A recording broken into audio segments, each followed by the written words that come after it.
Um,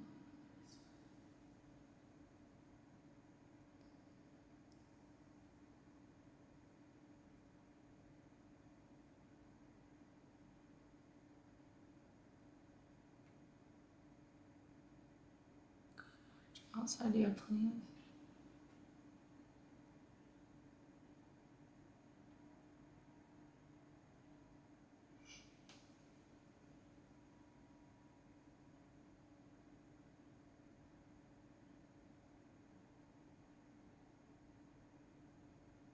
Hello.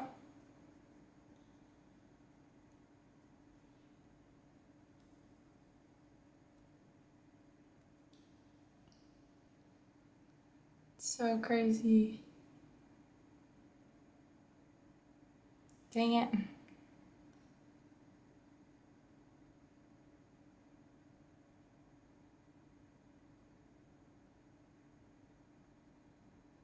That's so funny.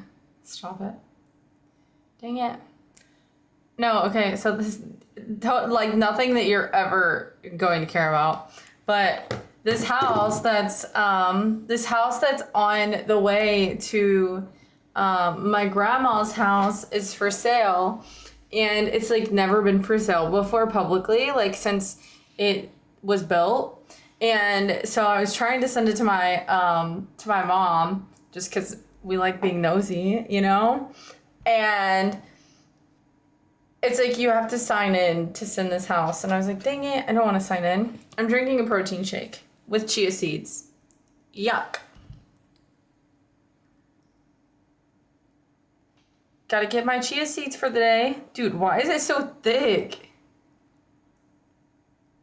Why is it so thick in my spoon? Did it like freeze to my spoon? What's going on here? Hello?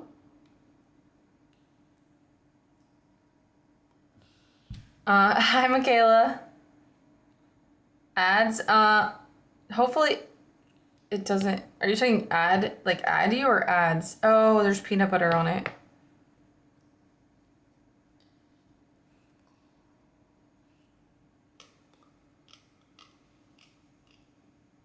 Dude, the peanut butter is supposed to go in here. I made it. I don't know why I'm complaining. Usually I mix the chia seeds in. I'm just go like backwards today. Thank you, Terrence. I thought I had one more of my Ninja Creamy ones left, and I don't, so.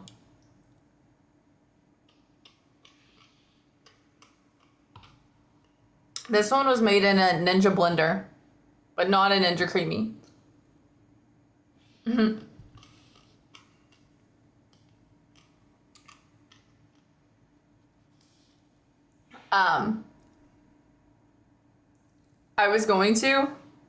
I wish I had a straw. All the chia seeds are gonna be stuck in my teeth. That's the worst thing about chia seeds, honestly. Is that they're so sticky. Wait. There's no way my sister just sent me the same house that I was about to send her. That's so funny. But they're so sticky. They stick to all your teeth and stuff. Sometimes I just do a shot of them. Like, not a shot, but a spoon. I'll just spoon up some chia seeds and dump it in. Drink it with some water. You're really supposed to let them, like, soak. And then eat them, like, when they're all gooey. But sometimes I don't even let them soak. I just take, like, straight from the bag on a spoon. Do the accent? What's the accent? You have a squeaky voice? Is this house in your hometown? Yeah. My voice is squeaky right now.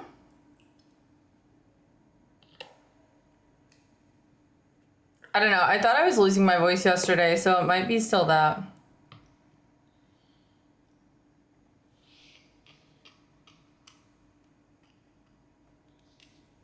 I'm gonna drink it.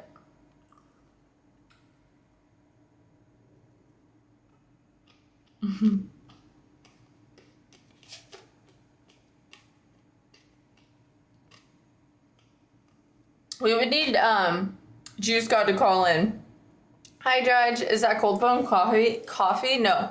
This is a protein shake.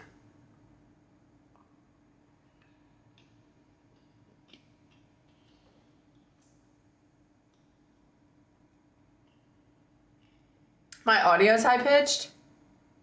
Does anybody else does anybody else think it's high pitched? I don't know.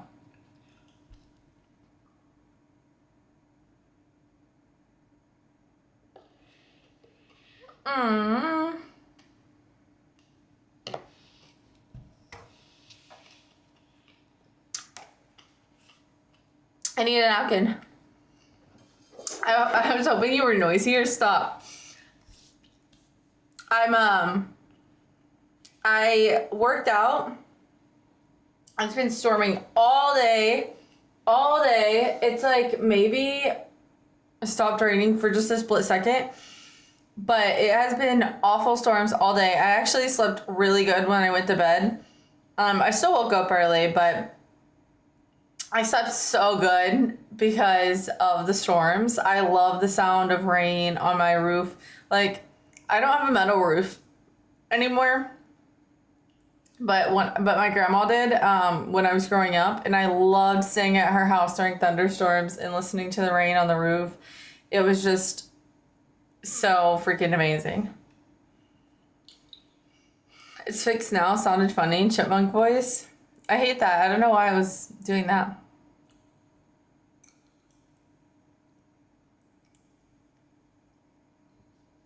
I needed a napkin because I'm drinking a protein shake, not for any other reasons. You should calm down.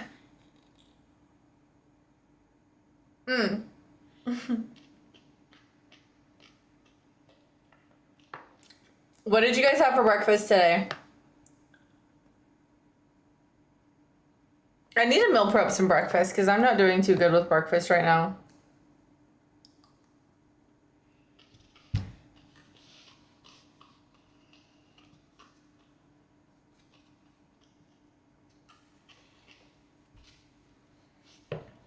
Especially after having that brisket and gravy, like, it's just made me crave so many, like, of my southern home cooked breakfast meals, and I'm not cooking them, but I want them.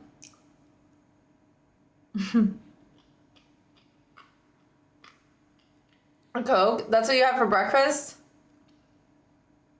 I'm gonna have chia seeds in my teeth, just so you guys know. I will get them out, but work with me while I'm eating this.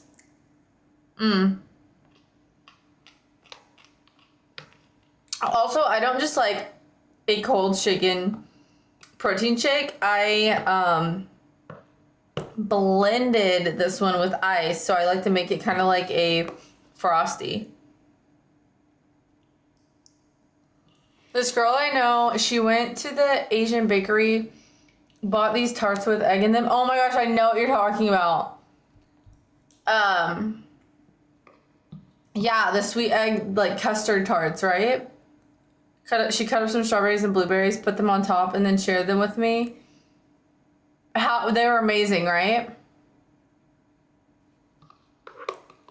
I've had those before, if it's the same thing I'm thinking about.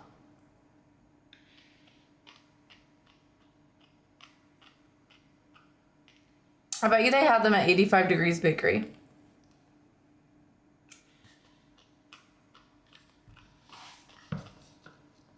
I low-key wanna... Here, wait, let me look this up and you tell me if this is what you had.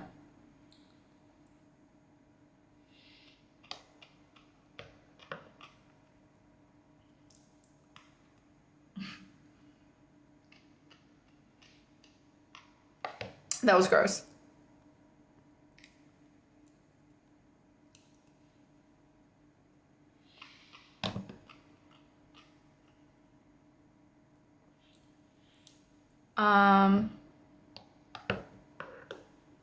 Ooh, chicken, dirty rice, and baked beans.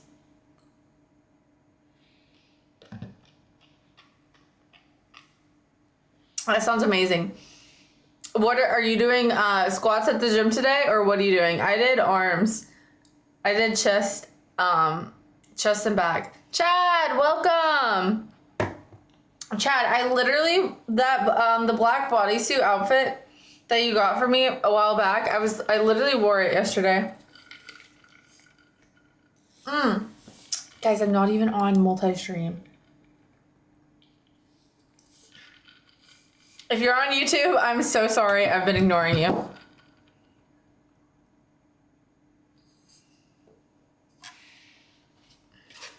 I had it on multi-chat, and then I switched back to change something, and I forgot to put it back on. I think that I could be like 70 and I still don't have all this figured out. I'm back working now. No, you don't have to give me anything else, but I was just saying, I wanted to tell you, but I was waiting till you came back to say hi, to be able to tell you about it. It was so comfy. They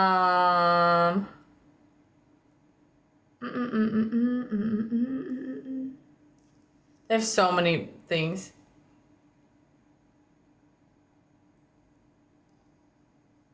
No, this isn't the tart, but these milk buns from 85 Degrees Bakery. Oh my gosh, they're so freaking amazing. I want one so bad right now. Let me show it to you. Oh my gosh, they're so good. I'm not getting them, but they're so good.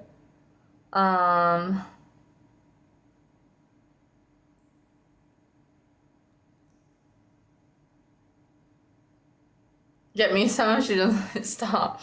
Look. Look at how they just look like they want to be like. I just want to touch it. They are so moist and soft and squishy. Okay.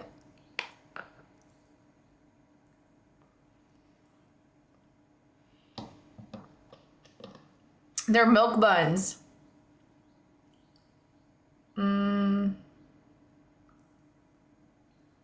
No. Dude, I'm just trying to find you these tarts so I can show you a photo of them. And it's like sign in. Sign in for what?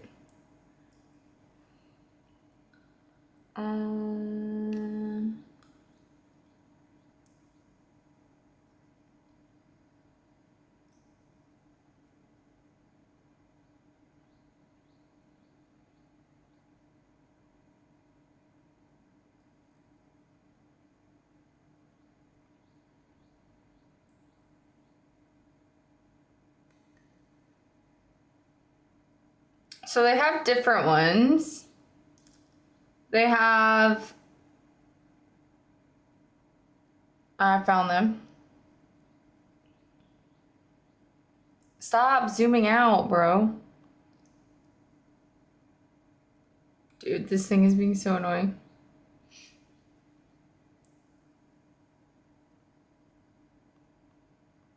It like doesn't want me to show you guys.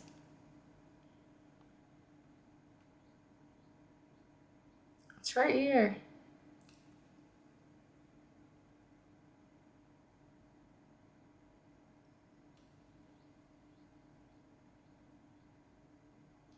So they have like these cheese tarts. That's a cheese tart. Then they have lemon egg tarts.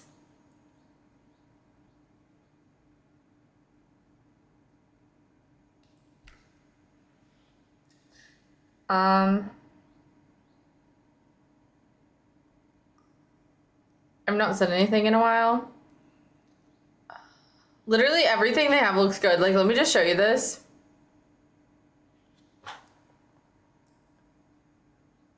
Like, this is their cake slices, and they all look like this in the store. And they have, like, so many options. I'm not even kidding.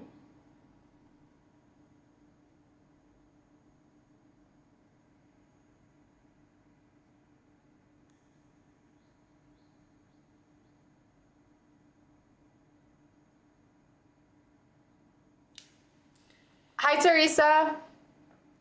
Yeah, okay. And then there's the regular, every time I try and go to the regular egg tart, it won't let me. But they do have the regular egg tart. They have like 8 different tarts.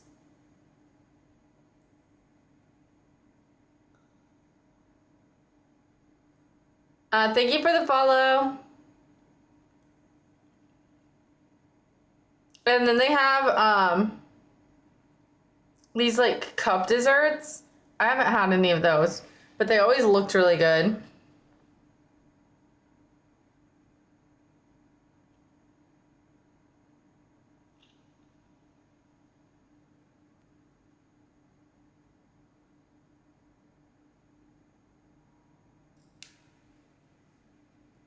We are on multi now, yes.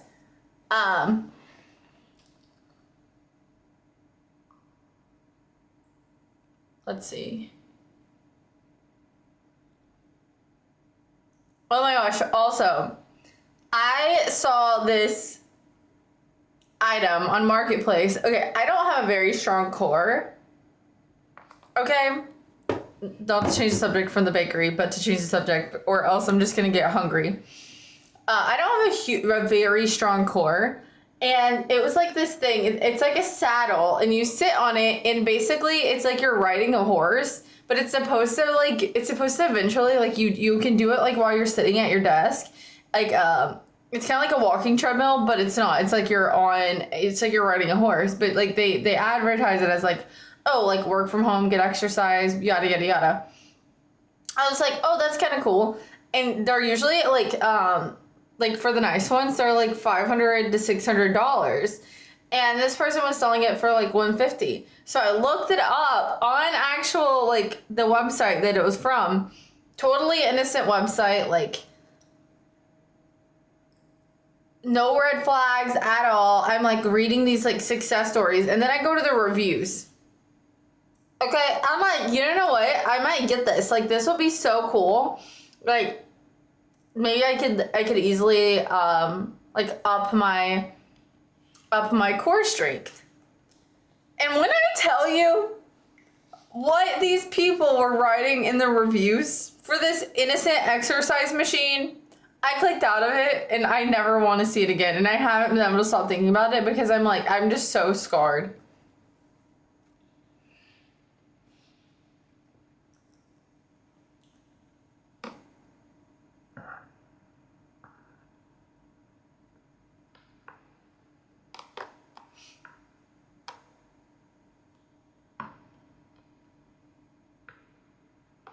Now, I want to know what they were saying. Basically, they were using it to spice up things in their bedroom life.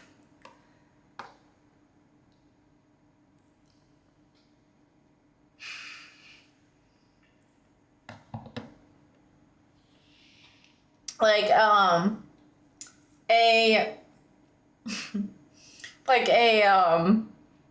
suction cup hurricane, might you call it, on the saddle of this innocent machine.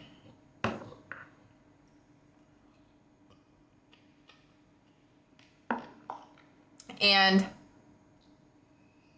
I can never look at it the same again. So, what are you eating? A protein shake. Well, a protein frosty. But yeah, it's been disturbing me all day.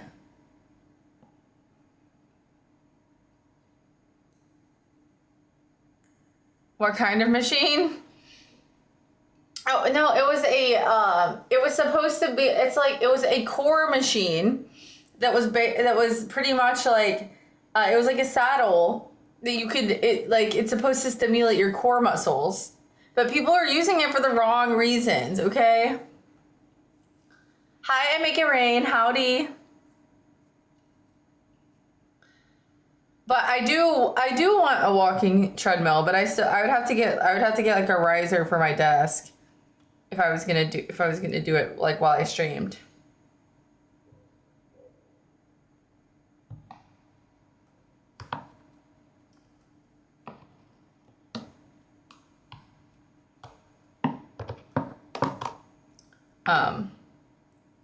But yeah, I just like, how do people find such innocent things and make them use them for such other reasons? Like, I just don't. And then leave a review about it. Like, that's not even what it was made for. Could you send that in Discord, Juice God?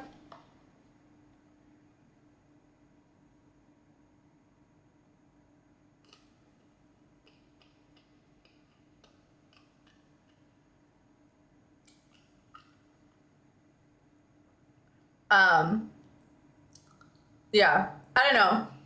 I go to the gym. I just feel like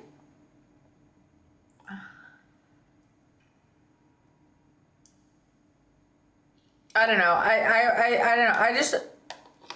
I would like to be able to walk while I'm streaming. It would just be cool. People are freaky. No, they are. And I know that people are like always gonna make things that shouldn't be a certain way, just because people are weird.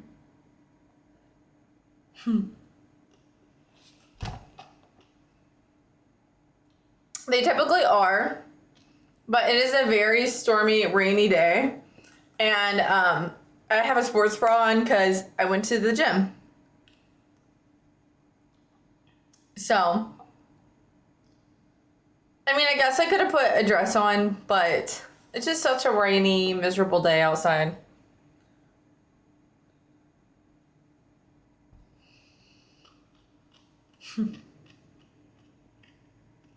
Unacceptable. Go change.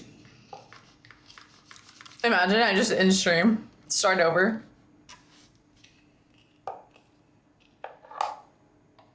So many chia seeds. Do you guys eat chia seeds or no? I actually like them better in a smoothie than in a protein shake.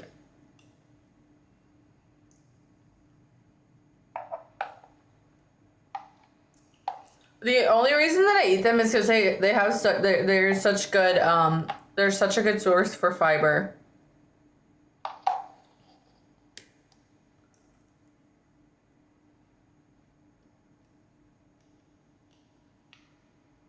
No, it's like stormy here all week. We had one day yesterday where it stopped storming for a bit. And so it's been storming for like 3 days straight.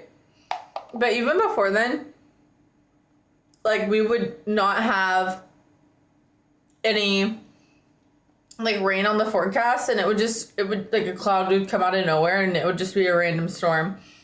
But I feel like that's normal considering how close we are to like Galveston in the ocean. So the tropical little rainstorms come sometimes. Because it's only like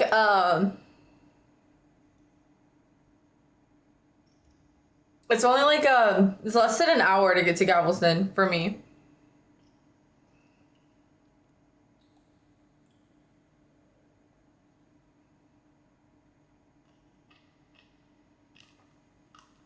I mean, if there's bad traffic, it'll take a bit longer. What do you prefer, those storms or the Texas sun?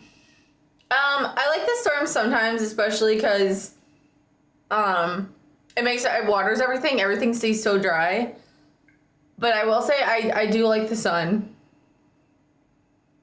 My favorite thing would be like a nice, partly cloudy, sunny day though. Because then I get a break from all the sunshine, but it's still warm outside and it's not rainy and muggy. I would just say when it rains here, the heat makes it so humid that it's awful. That's why my hair looks like this. No, you're in the freezer.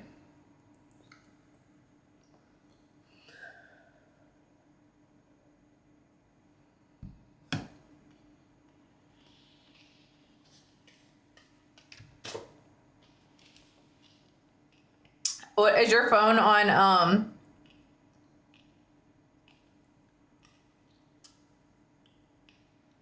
is your phone on low battery yet or no?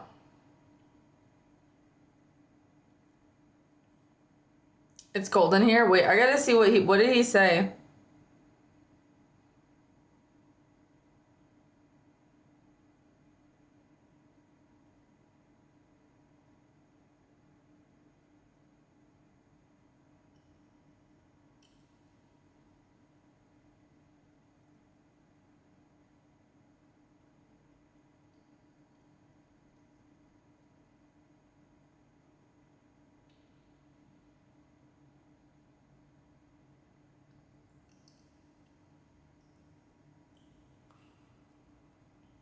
Let me see.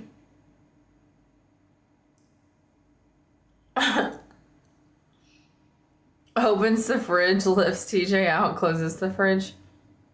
This is what he said. Oh shit. I didn't see that last meme. I don't know how I missed that one. That one just actually scared me. Why does he have a meme of somebody in the fridge or a...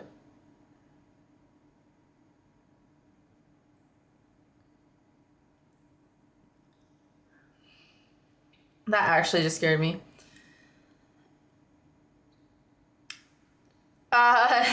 Stop. This is what he said. How to make TJ in fridge 3-step. Freezing, we make TJ freeze.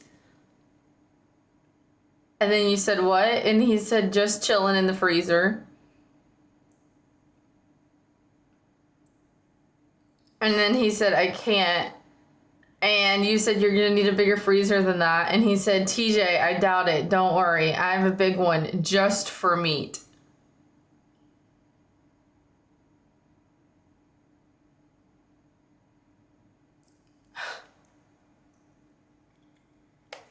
I do not have a burp, so I'm sorry. Check back later though, because I am drinking this protein shake, so we might have something for you later.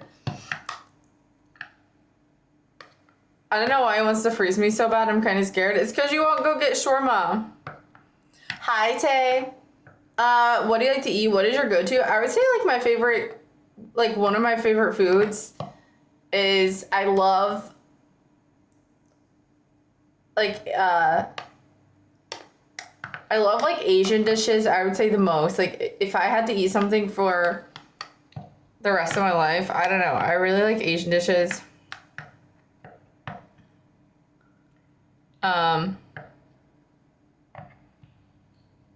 I know that's like a very wide variety, but that is my answer. They can't burp in space. Hi, Myth. What is your favorite, Andrew?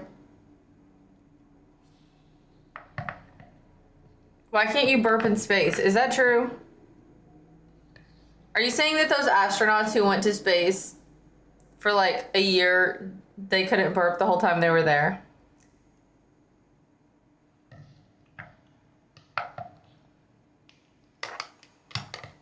Why didn't you go?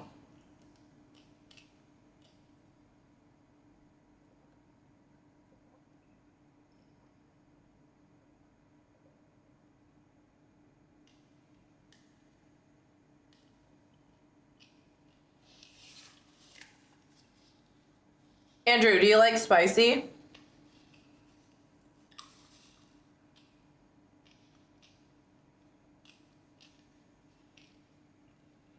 That makes sense, because all the stores are like box stores that you can't like, it's not like a shopping mall for most of it.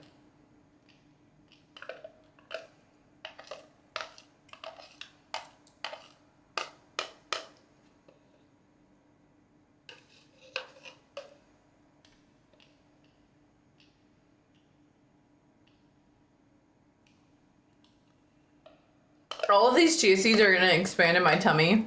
They're gonna make me bloated.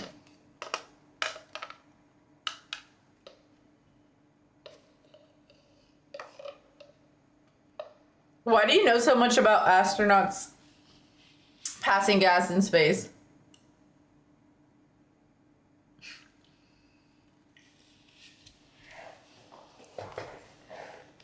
Spicy food is my favorite. I try not to eat it every day though. I could eat it every day. But I'm afraid of getting like stomach ulcers.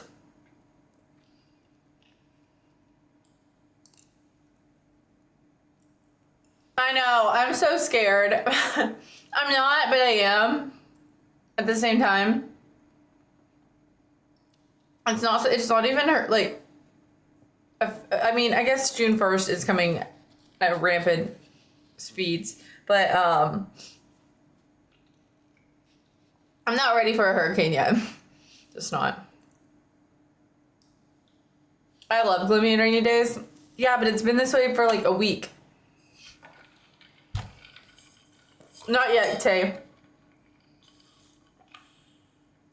I'm literally eating peanut butter and it's making it so hard to talk.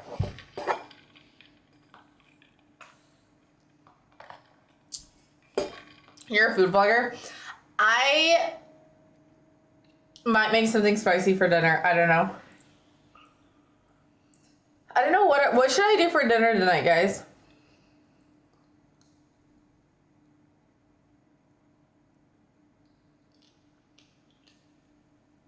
Something that like I don't have to buy ingredients for, preferably. Like something that you would have the ingredients for. Air and water.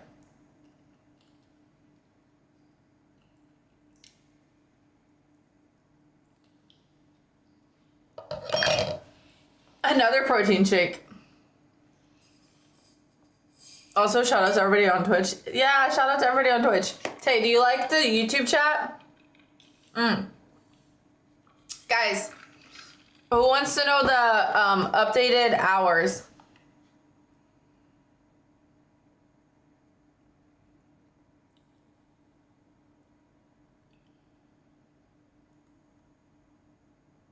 Thank you, Tay.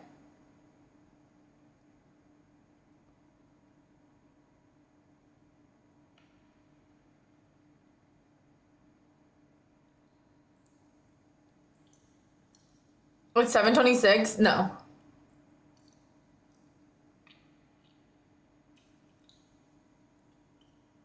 It is 5:40.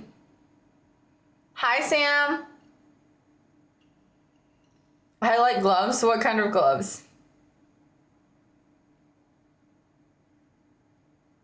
I have gloves that I use when I cut hot peppers that keep my fingers from getting spicy.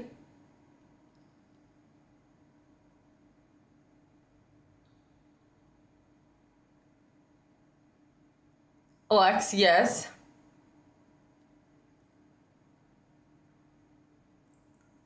I suggest shawarma for dinner. Are you trying to get Myth to leave already at like a super early time, his time?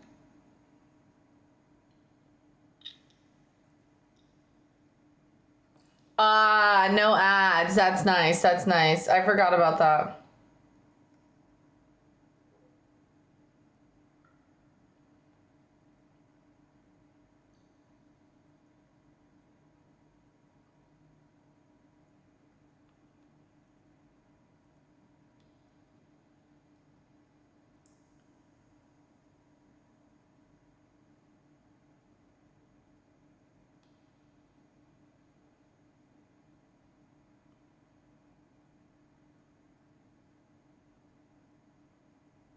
Are you gonna read my message aloud? Not the one about farts.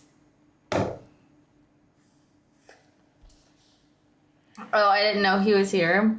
Wait, you have to get shawarma today. Guys, look at all the freaking freckles on my shoulder.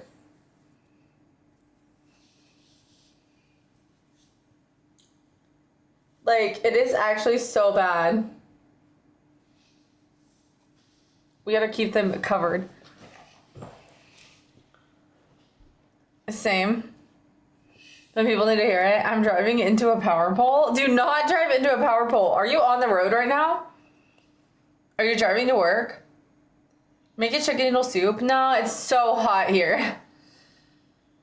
I might make... I spent enough time outside today. It's raining now. You literally brought the rain in New York. It's supposed to be good weather in New York. Actually, maybe we'll look at the update on the weather because I actually need to know. Cut your hair. You couldn't see them. Never.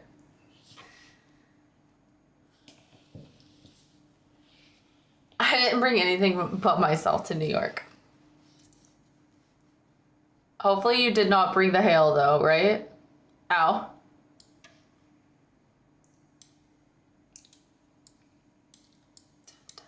Dude, what is on my eyelids right now? Technically, I'm spending the whole day driving because of work. Hey, that's not bad if you're getting paid though, right? You get paid while you're on the road, right?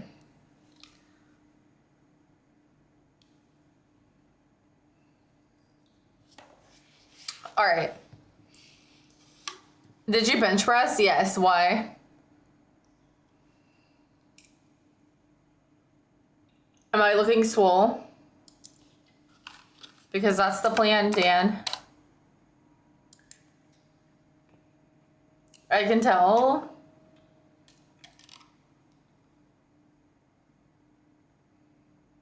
I deliver at all costs to your Epic library while it's still free to claim. Okay, bet.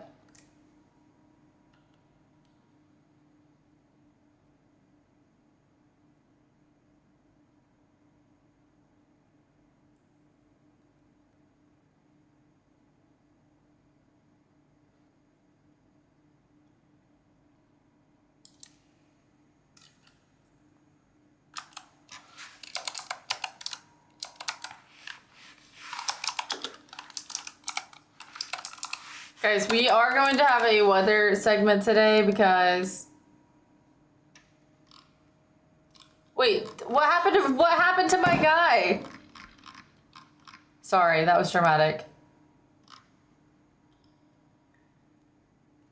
He hasn't even given us an update in 2 days.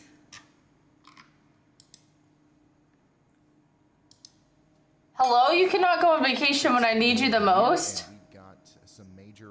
Patterns to talk about. Two big things to cover as we go forward. Honestly, more than that, but two main things. We're going to start off with the severe weather potential over the next couple of days. Today, there is an enhanced risk of severe weather in Texas and a slight risk in the yellow that goes around that over into Louisiana. But wrong one. Storms today are going to be possible over here near Abilene, down towards Kerrville, Rock Springs, Brownwood. What we're expecting today is the very real possibility of some very large hail. We've got a 30% yeah, that already happened, Ryan. Especially around San Angelo, Fredericksburg, and Brownwood. This is where I think we could see baseball-size hail or larger today. And then we also have a wind threat down here, so we could have some damaging winds in the red, but also in the yellow. And that goes all the way over to San Antonio, Austin. Later tonight, we can also see some damaging winds around Shreveport over towards Monroe. It looks like most of the action is going to be south of the DFW metro tonight, but we can't rule out an isolated tornado or two or a couple of damaging wind events even in the Dallas area. But that 2% tornado probability goes all the way over to Mississippi, so we might have a couple of tornado warnings today as those storms get going. We also have a very slight tornado probability over here in Texas tomorrow, as we have a slight risk of severe weather in Texas as we go into the day on Tuesday, and then some lingering wind events might be possible over here in Louisiana and Mississippi as we go later in the day on Tuesday as well. And then Wednesday, we're going to have a big marginal risk of severe weather that goes all the way over to the Carolinas. Now, here's what the radar could look like as we go into the day. This is about 2 p.m. Eastern, 1 p.m. Central. That's when we really are thinking that we're going to see some of these big storms pop up in central Texas. By 5 p.m., we will have multiple supercells producing, once again, potentially baseball-sized hail or larger, and some damaging winds out here in Texas. Some of those might reach up into the DFW region, but I really do think that San Angelo and areas west of Austin especially are going to be the hardest hit zones. But these storms are probably going to make it into Austin maybe around 9 p.m., 10 p.m., and they will still have a damaging wind threat by the time they get there. Also, no burp challenge for me. More storms forming in the metro. We're going to have maybe some isolated severe storms tonight all along the Red River. We're also going to have some stuff firing up in Mississippi, Alabama, maybe even in Georgia and South Carolina this afternoon as well with the heating of the day. But most of the action is going to be with this complex of storms that's going to be out here in Texas that will hit Houston around midnight to 1 p.m. Yeah, they did. That's the one that... As we go into the early... That's the one that that knocked my power out. This is from 2 days ago.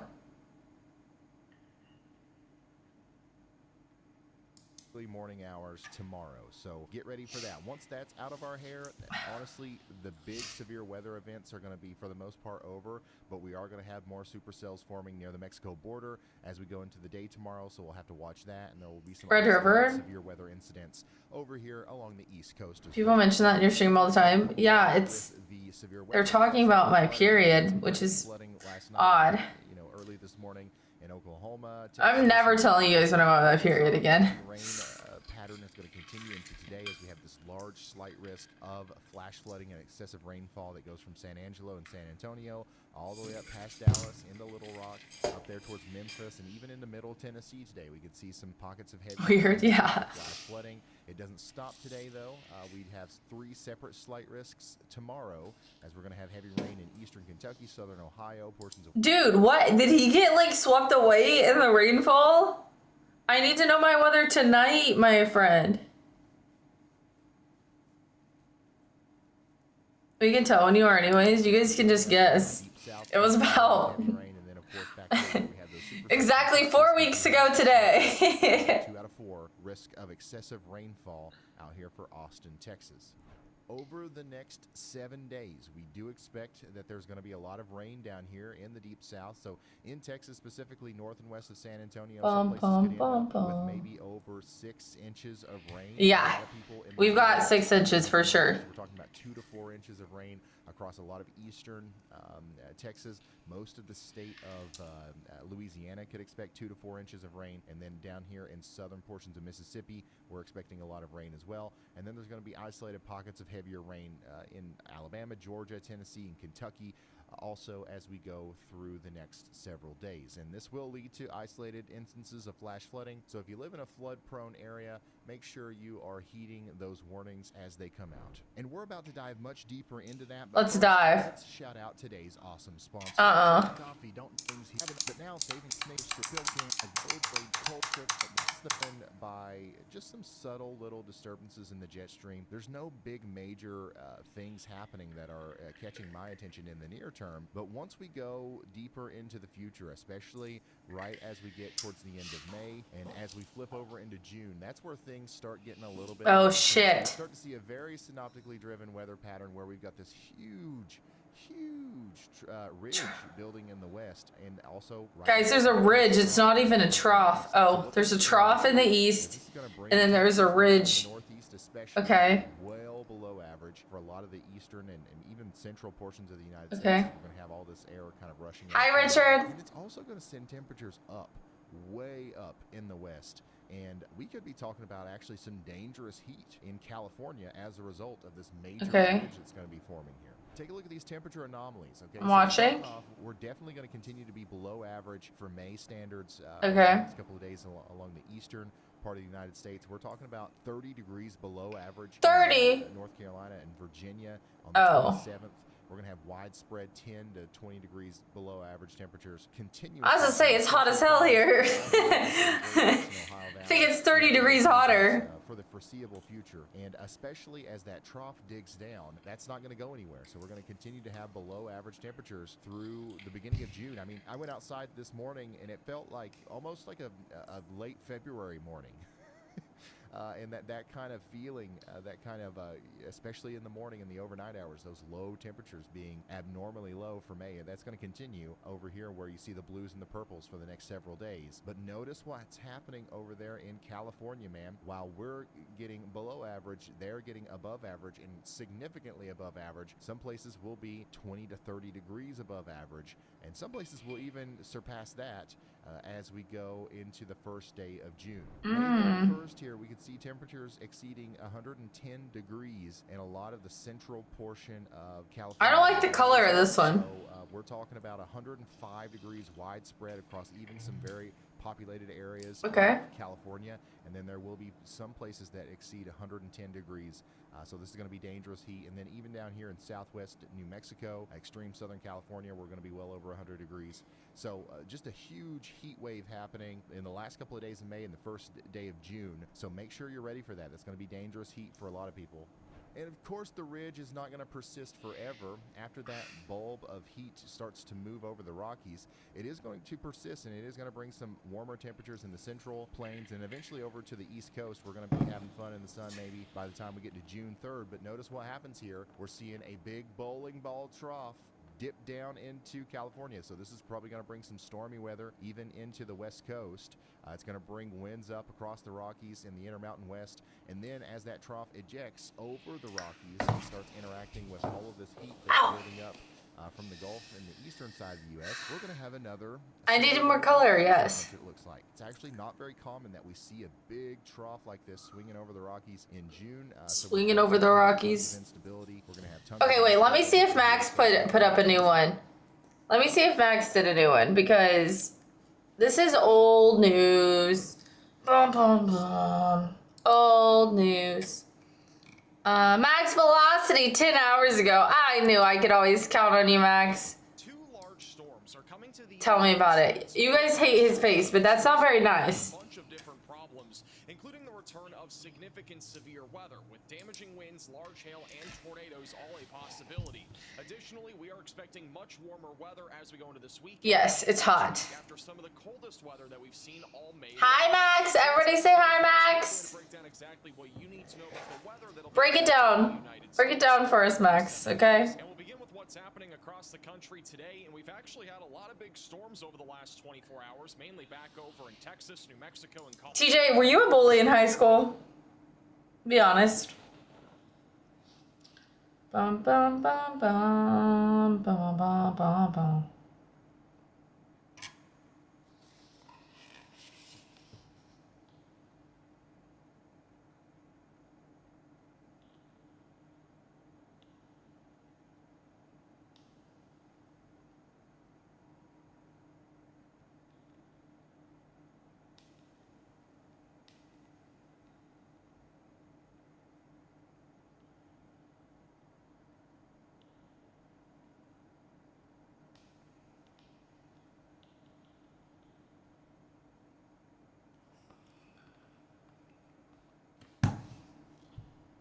Colorado.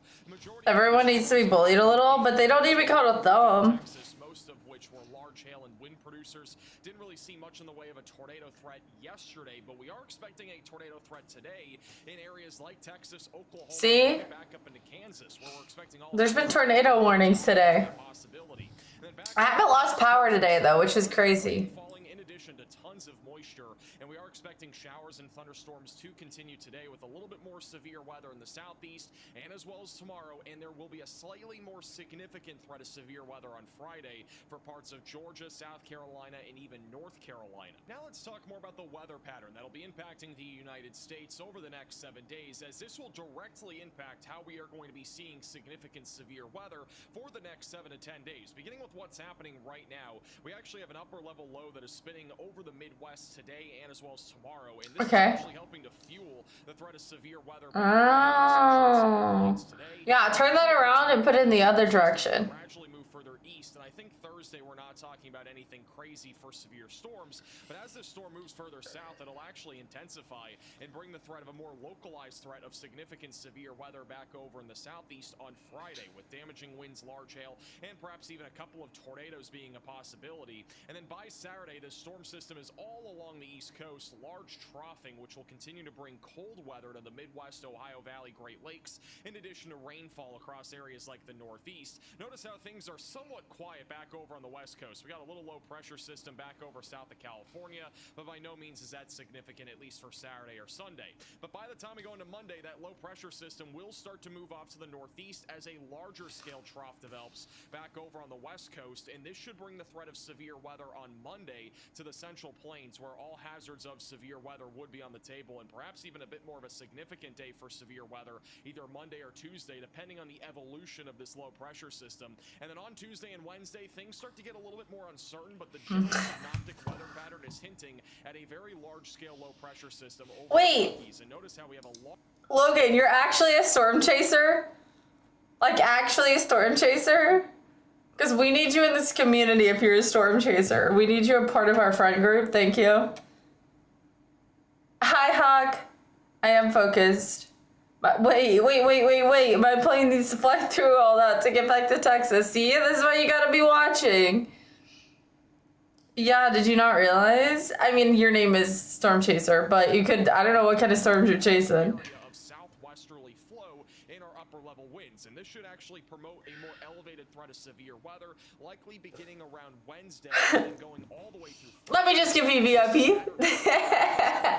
So a period of of time here, we're going to be dealing with severe weather. Instant VIP. For anybody in this region, where we could see severe weather anytime beginning from Monday, rolling all the way through Saturday. The exact locations and the exact magnitude of the severe weather events that will be happening are uncertain. But in a few minutes, I'm going to go over the future radar in the long-term forecast, and we'll talk more about what is upcoming here. But first, I want to talk a little bit more about what's happening today and tomorrow and Friday. So let's talk more about the short-term severe weather threat, beginning with today, which is Wednesday, and we have a triple dipper slight risk of severe weather in place. Got one back over in the central plains and a couple more back over in the southern plains, where our main concern for today will be basically all hazards of severe weather. We're going to be talking about some damaging wind potential, might even see some significant damaging winds in southwest Kansas this afternoon. In addition to that, some very large hail is a possibility. It's a very small area that we could see hail as large as the size of apples this afternoon, right around Dodge City, Kansas. And then there is also a chance for a few tornadoes. The greatest chance of tornadoes will be in southwestern Kansas, northwestern Oklahoma. Might even see a spin-up tornado just off to the west there of Oklahoma. Craziness. Account created January 2025. I'm only just getting into Texas. I'm not driving. I'm with some friends. Wait, where do you storm chase at? This is just general weather. This is max velocity. Tornado Alley. I used to cruise outside of watching messed up weather when I still lived in the Midwest. Really? Texas Panhandle, southeastern Colorado, all included in this threat. And there is currently a 2% tornado risk back over just to the west of Fort Stockton, Texas. I honestly wouldn't be surprised if we got a small 2% tornado risk just to the southwest of Dallas-Fort Worth for today. I do think there's a very low off chance that there's a spin-up tornado over there. We actually have quite a bit of wind shear in this area. It's not really strong wind shear, but we also have curved hodographs, which means we basically have winds changing directions throughout our atmosphere. So we may see an isolated tornado there if we get a discrete supercell. Otherwise, the bigger concern there will be large hail.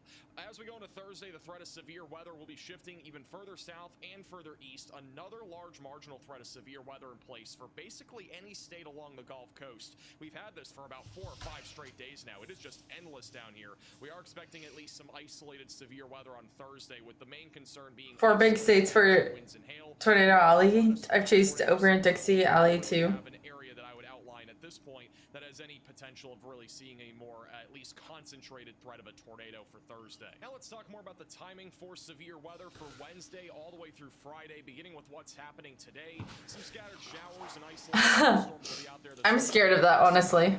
As we go into the early afternoon, destabilization is expected across Colorado, Kansas, and even parts of the Oklahoma and Texas Panhandle, which is eventually when we're going to see some supercells fire up. Right around 4 to 5 o'clock, we'll start to see at least a couple of storms fire right along the Colorado and Kansas border. And these will become a little bit more organized, I think, by about 6 to 7 o'clock tonight. And we might even see a large tornado somewhere in here in southwestern Kansas tonight. We actually have a lot of wind shear, and it is going to be a localized environment where we actually could see maybe a strong or large tornado. So this is definitely a day that you want to be staying weather aware, especially in southwest Kansas. Oh, I don't live in Kansas, but we should all be staying weather aware. A little bit more by about 9 to 10 o'clock tonight, becoming more of a focused damaging wind threat for northwestern Oklahoma and south. I don't go to the grocery store during bad weather because I accidentally did one time, and I went to the store during anyways, see, Duff hates me, Terrence. I haven't done anything to do with that. Hi, Ray. Yeah, Arkansas.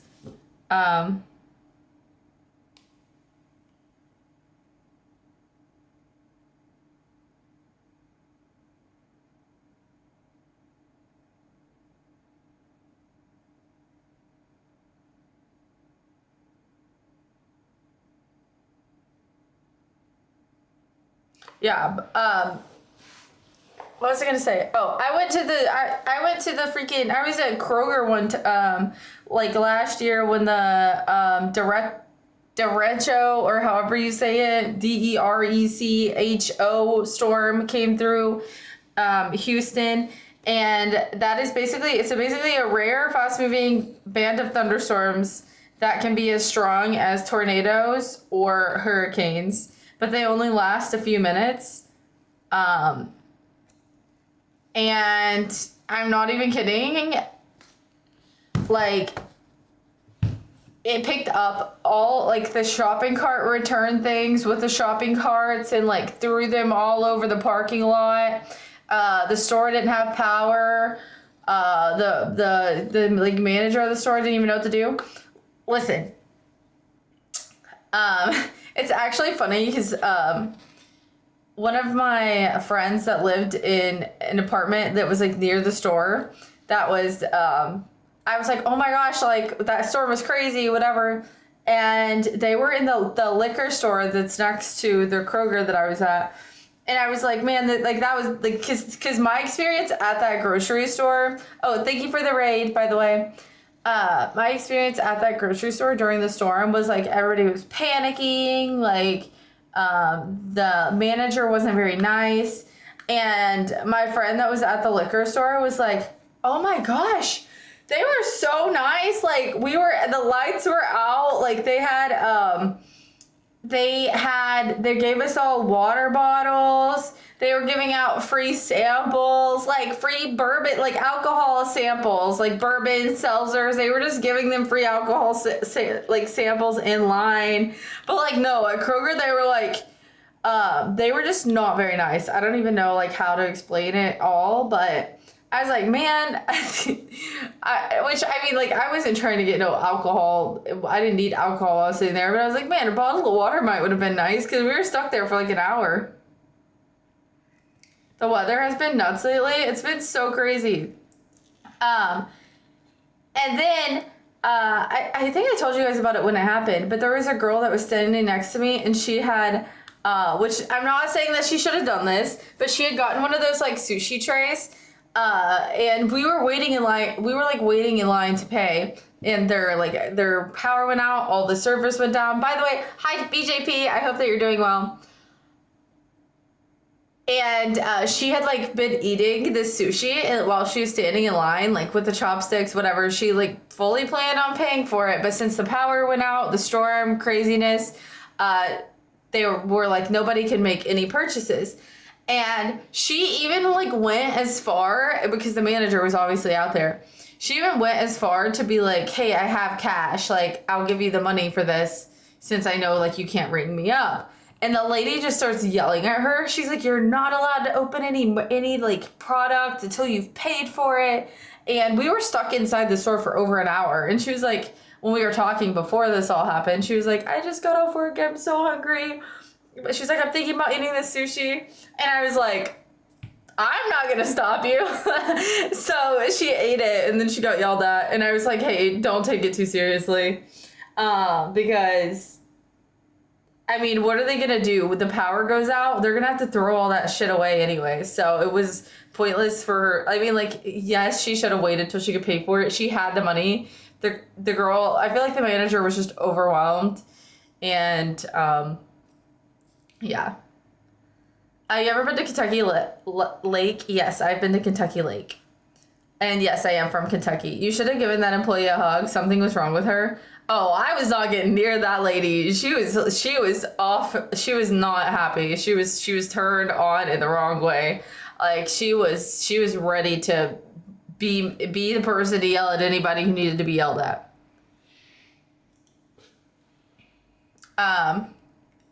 I'm not in San Antonio. No, I live in Houston. Be calm. Well, and the thing is, like, when the power first started flickering, like, we all had shopping carts full of food, right? We were, like, about ready to check out. Well, I mean, maybe not everybody was ready to check out, but I was about ready to check out, and a lot of other people were as well. And so whenever the power first went out, everything was fine. Like I turned on my flashlight because people were just running into each other. Like I turned on the flashlight on my smartphone because everybody was just running into each other because they couldn't see anything. I was like, guys, please stop walking if you can't see where you're going. Like you're gonna like, it was a safety hazard, okay? But then I think they were first of all safety hazards. Second of all, like people stealing in the dark. I don't know, but. The employees came around with big flashlights and they were like, everybody to the front of the store, everybody to the front of the store. And so we all go to the front of the store and they put us all standing in front of these, like this huge section of like bay windows that are at the front of the store. And it's like tornado type weather. I'm like, this is the worst place we could possibly be if there's a tornado. And all the people around me are like, what do you mean? I was like, the windows, like they're gonna shatter, and then everything that's twirling around outside is just gonna come and fly and hit us. And it did sound like the glass was gonna break. Like it was whistling so bad. You couldn't see anything outside. Anything outside. Like it was just blue. It was crazy. I have a close friend that lives on Richmond Avenue. He designed the processor in your PC. In my PC? How do you know it's in my PC? A lot of tech comes out of Texas. That's true. I have night vision. Well, my eyes adjusted after a minute, but at first you couldn't see anything because it was such a change being from so bright to dark.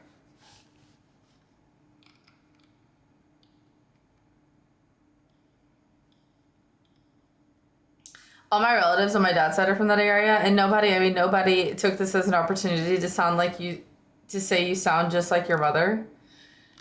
To that lady or to me? Because it says made by Seven Hugs Buddy. Yeah, let me see. I think it does actually say that. It's all about the math, yeah, and I'm not that great at math, so. Hi, Jake! I don't know. I've never seen that lady back at that store again, so I don't know what, like, if she still works there, if she usually just stays in the back, but she was not happy. Who uses night vision anymore? Thermals come on? Guys, you guys do not have night vision. Stop it.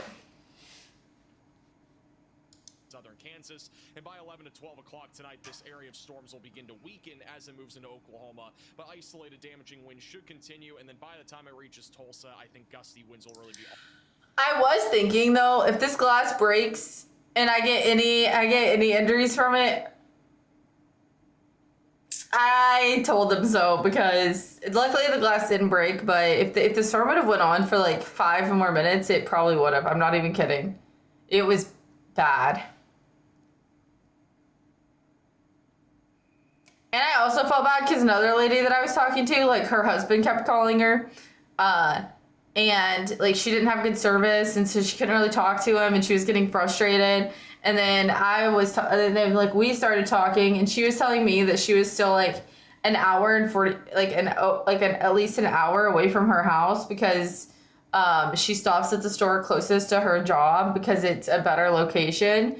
And so she was nowhere near home, and I felt so bad. Just got out of bed. Hi, Tony. For the most part, maybe another isolated supercell back over in the high plains. That could also produce the potential for very large hail and maybe even an isolated tornado.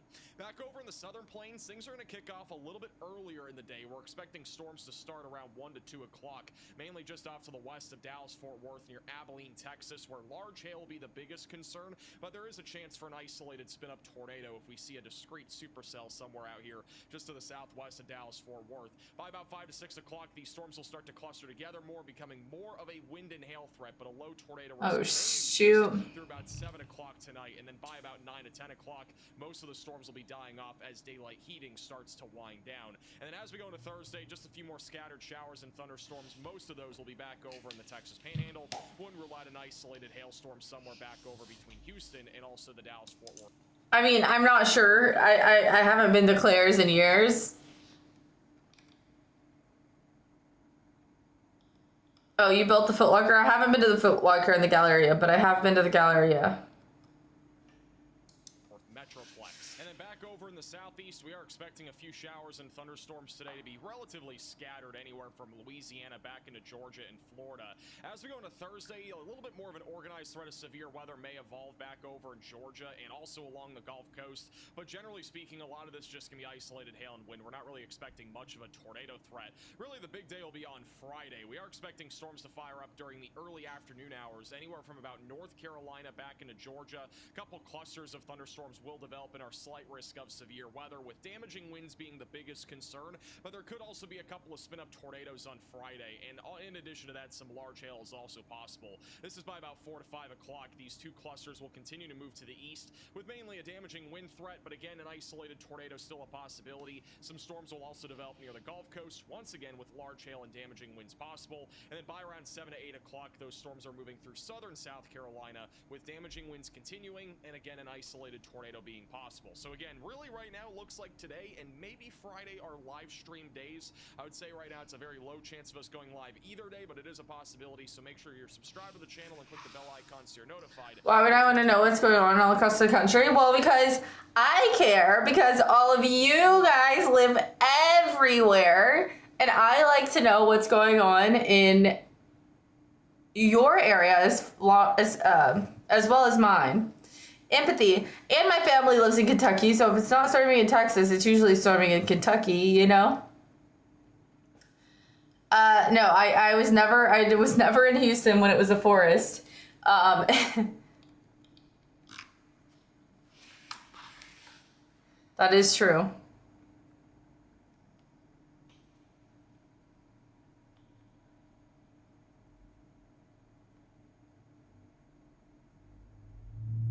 And the Houston Galleria opened in 1970.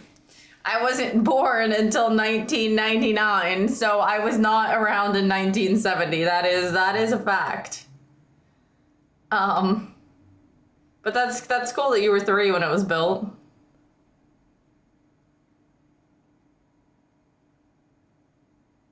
Do you use the word empathetic or empathic? I would say empathetic is the word I would use.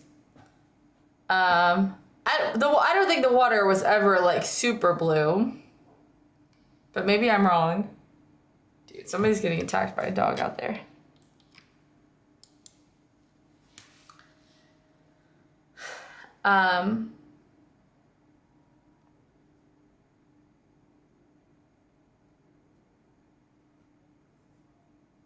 Yeah, I used that one. I was born in 71. Yeah. Wait.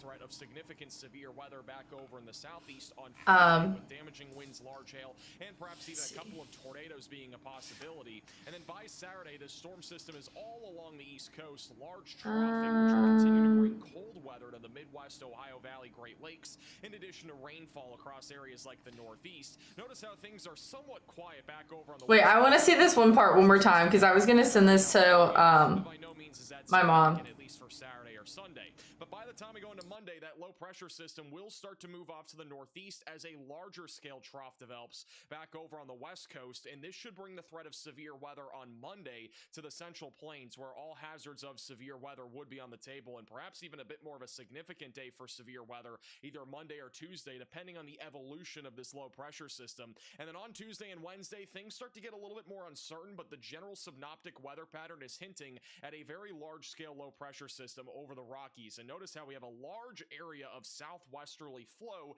in our upper level winds, and this should actually promote a more elevated threat of severe weather, likely beginning around Wednesday and then going all the way through Friday, maybe even into Saturday of this upcoming week. So definitely a long period of time here we're going to be dealing with severe weather, and that's going to be basically for anybody in this region. That you're younger than I thought really caught me off guard. That's so funny. And the exact magnitude of the severe weather events that will be happening are uncertain, but in a few minutes I'm going to go over the future radar in the long-term forecast, and we'll talk more about what is upcoming here. But first, I want to talk a little bit more about what's happening today and tomorrow and Friday. So let's talk more about the short-term severe weather threat, beginning with today, which is Wednesday, and we have a triple dipper slight risk of severe weather in place. Got one back over in the central plains and a couple more back over in the southern plains, where our main concern for today will be basically all hazards of severe weather. We're going to be talking about some damaging wind potential, might even see some significant damaging winds in southwest Kansas this afternoon. In addition to that, some very large hail is a possibility. It's a very small area that we could see hail as large as the size of apples this afternoon, right around Dodge City, Kansas. And then there is also a chance for a few tornadoes. The greatest chance of tornadoes will be in southwestern Kansas, northwestern Oklahoma. Might even see a spin-up tornado just off to the west there of Oklahoma City, Texas Panhandle, southeastern Colorado. I guess I could just send it to her, and if she doesn't think it's necessary for her to use it, then she doesn't have to, but I don't like to send her videos unless it has something important for her to watch, or else she stops watching them. But when Kentucky was having all the really bad weather, she actually watched my YouTube weather, guys, and she said that it helped her prepare for the storms. We basically have winds changing directions throughout our atmosphere, so we may see an isolated tornado there if we get a discrete supercell. Otherwise, the bigger concern there will be large hail. As we go into Thursday, the threat of severe weather will be shifting even further south and further east. Another large marginal threat of severe weather in place for basically any state along the Gulf Coast. We've had this for about 4 or 5 straight days now. It is just endless down here. We are expecting at least Is my Twitch chat working? Yes. with the main concern being isolated damaging winds and hail. Wouldn't rule out a spit-up tornado somewhere, but we do not really have an area that I would outline at this point. TJ's not actually 47, Huck. Concentrated threat of He's like for Thursday. 30. Let's talk more about the timing for severe weather for Wednesday all the way through Friday, beginning with what's happening today. Some scattered showers and isolated thunderstorms will be out there this morning. Nothing significant. As we go into the early afternoon, 29 rounds up to 30. across Colorado, Kansas, and even parts of the Oklahoma and Texas Panhandle, which is eventually when we're going to see some supercells fire up. Right around 4 to 5 o'clock, we'll start to see at least a couple of storms fire right along the Colorado and Kansas border, and these will become a 28 rounds up to 30. to 7 o'clock tonight, and we might even see a large tornado somewhere in here in southwestern Kansas. His birthday is 10-4. It's going to be a localized environment. He's always saying 10-4. Tornado. So this is definitely a day That's his nickname. We call him 10-4 TJ. by 7 to 8 o'clock, supercells will continue. This should start to cluster together a little bit more by about 9 to 10 o'clock tonight, becoming more of a focus. My age does not round up to 30. I am 25. And by 11 to 12 It is sitting right in the middle, to weaken as a just chilling. but isolated damaging winds should continue, and then by the time it reaches Tulsa, I think gusty winds will really be all My dad told me the way of the Huckabee genes once we turned 29, we stay 29 forever. supercell back over in the high He plains. died at 56. Potential for very large hail in Nobody calls me 10-4 TJ. They do. Southern Plains. Things are going to kick off a little bit earlier in the day. We're expecting storms to start around 1 to 2 o'clock. Just off to the west of Let's see. Fort Worth near Abilene, Texas, where large hail will be the biggest.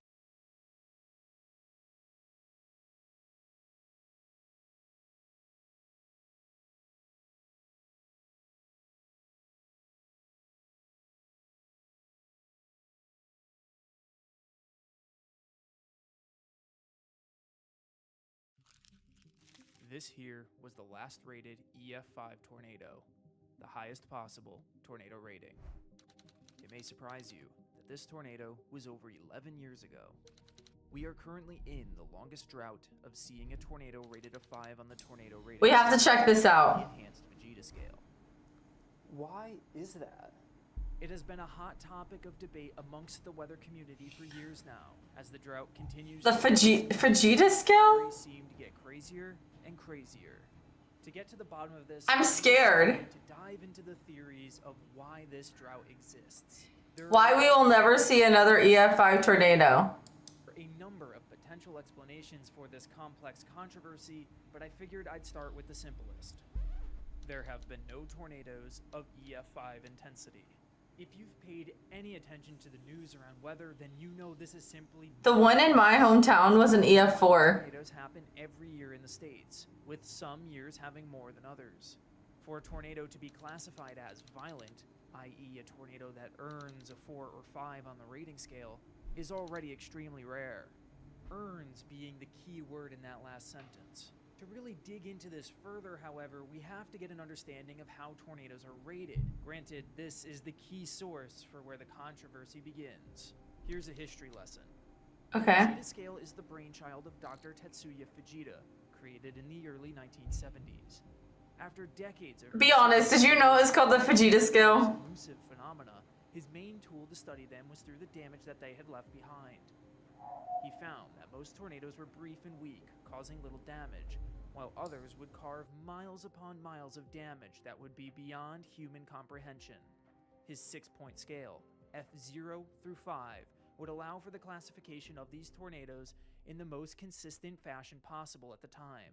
His scale would become the cornerstone of tornado classification after the 1974 super outbreak, where its use would cement itself not only in the meteorological community, but with the greater public as I well. didn't realize Over the following that there was a really bad one that went through Louisville. Geologists refined their systematic But I guess I analysis of wasn't really around back then. left behind by tornadoes, finding instances of damage and then ranking them on Fujita's scale. However, it quickly became clear that there was an issue. Fujita's original scale was rather broad with its descriptions for each category, which made its interpretation rather Enjoy your subject phone to call. considerable See you later. Hug.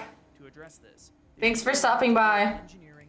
I learned about the Fujita scale. I think I did too, but I forgot it was called that. In early 2007, I just called it the F scale. Fujita or EF scale. Hi, Big Man. Serviced by the National Weather Service. This new version introduced 28 categories to assign each damage indicator, with varying degrees of damage within each category.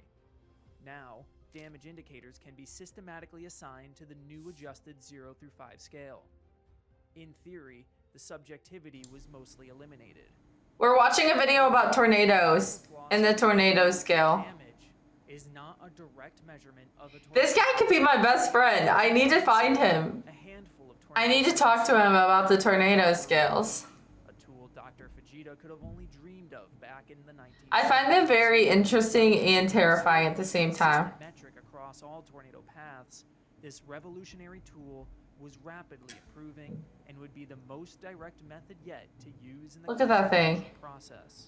At least I don't like tornadoes. They're very interesting, but I don't like them. Show within this new scale. Do you have an unhealthy addiction to looking at the weather? Yes. And the final classification on the EF scale were occurring. In 2009, a tornado in Wyoming had wind speeds measured of 200 Space is more interesting. per hour by mobile I don't live in space. I live on Earth, off of the ground. where these things are happening. It surpassed the EF5 threshold of Not the Polar Express going by. The ground survey only yielded a rating of EF2, or a max estimated speed of 135 miles per hour. This discrepancy issue would all come to a head in May of 2020. Go to space, like Katy Perry went to space, or like different? Across central Oklahoma, I'd rather know about space. mobile radar confirmed a peak wind Thank speed you, of Devin. 191 miles per hour within the lowest 10 meters of the tornado, firmly placing it. Well, in it's- the EF5 It's just like talking about the ocean. The ocean is like they stopped discovering the ocean because it was too scary. threshold. The National Weather Service office in Norman, Oklahoma, would rate the tornado as such. You and Noel did not go to space. You went to the Statements would space. come in from the office You went to stating, NASA. Despite the radar measured wind speeds, the survey Hi, alone and found depressed. damage that would support a rating higher than EF3. While the wind measurements from the mobile radar I thought you meant you guys went to space. I was like, bro, is based on Ain't no way. of ground damage. we didn't go to space. El Reno was downgraded from an Sounds like you think EF5 that you did. to an EF3. The precedence was set. Damage will be the only contributing factor for a tornado's rating. Coincidentally, 11 days prior was the tornado we mentioned at the beginning, the Moore, Oklahoma EF5. Circling back around to the original EF5 drought explanation theory, we can now really see that this is not the case. But this goes beyond just including new tools in the rating process. The proven method, in theory, was even having its own issues. Several high-end EF4 tornadoes in the wake of Moore have had instances of damage that have been argued as EF5 caliber. I wouldn't put it past him. I think it costs around 400,000. That sounds like pocket change for him, honestly. So I wouldn't be surprised if he went either. Your head is always in space. That's true. But you'll visit a pole. Visiting a pole is a lot easier to go to than NASA. I need to go. I really do want to. It's not that I don't want to go. I just haven't had a chance to. Earned an EF4 190 mile per hour. This is what hit my hometown despite maxing out a week the ago. damage. 2 weeks ago now. Its cited reason Um, for having an EF5 rating was due to, quote, ratings are not normally assigned based on what structure. structure the The house house was hit by super debris debris from downtown buildings, so there was uncertainty as to how much damage was done by the tornado itself. Drop in the versus ocean. flying debris. And Yeah. some trees, tall and skinny, were still standing along a ditch about 100 yards away. That's 3 separate reasons given. The EF scale training calls for confirming a damage indicator's degree of damage with contextuals around the structure. So if a house is Wait, what did they have? What did they have at the gift shop? that you wanted. Completely swept away, but an adjacent tree survived with branches intact. Then it nullifies that damage indicator. Additionally, if a damage indicator is subjected to collateral damage, like significant wind-driven debris, then of course the degree of damage will be increased, but not at the will of the tornado's pure wind speed.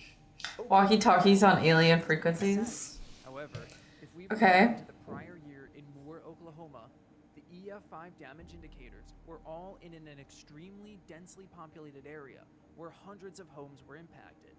Thus, wouldn't all of these be subjected to collateral windborne debris damage? Both the Valonia and Moore damage indicators have a heavily stripped hardwood tree present, so at least that's consistent. But there are those aforementioned smaller trees still standing So sad. yards away in the Valonia damage indicator.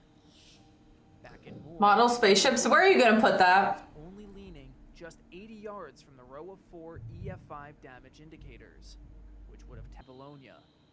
Note that these poles were photographed aerially the day following Valonia.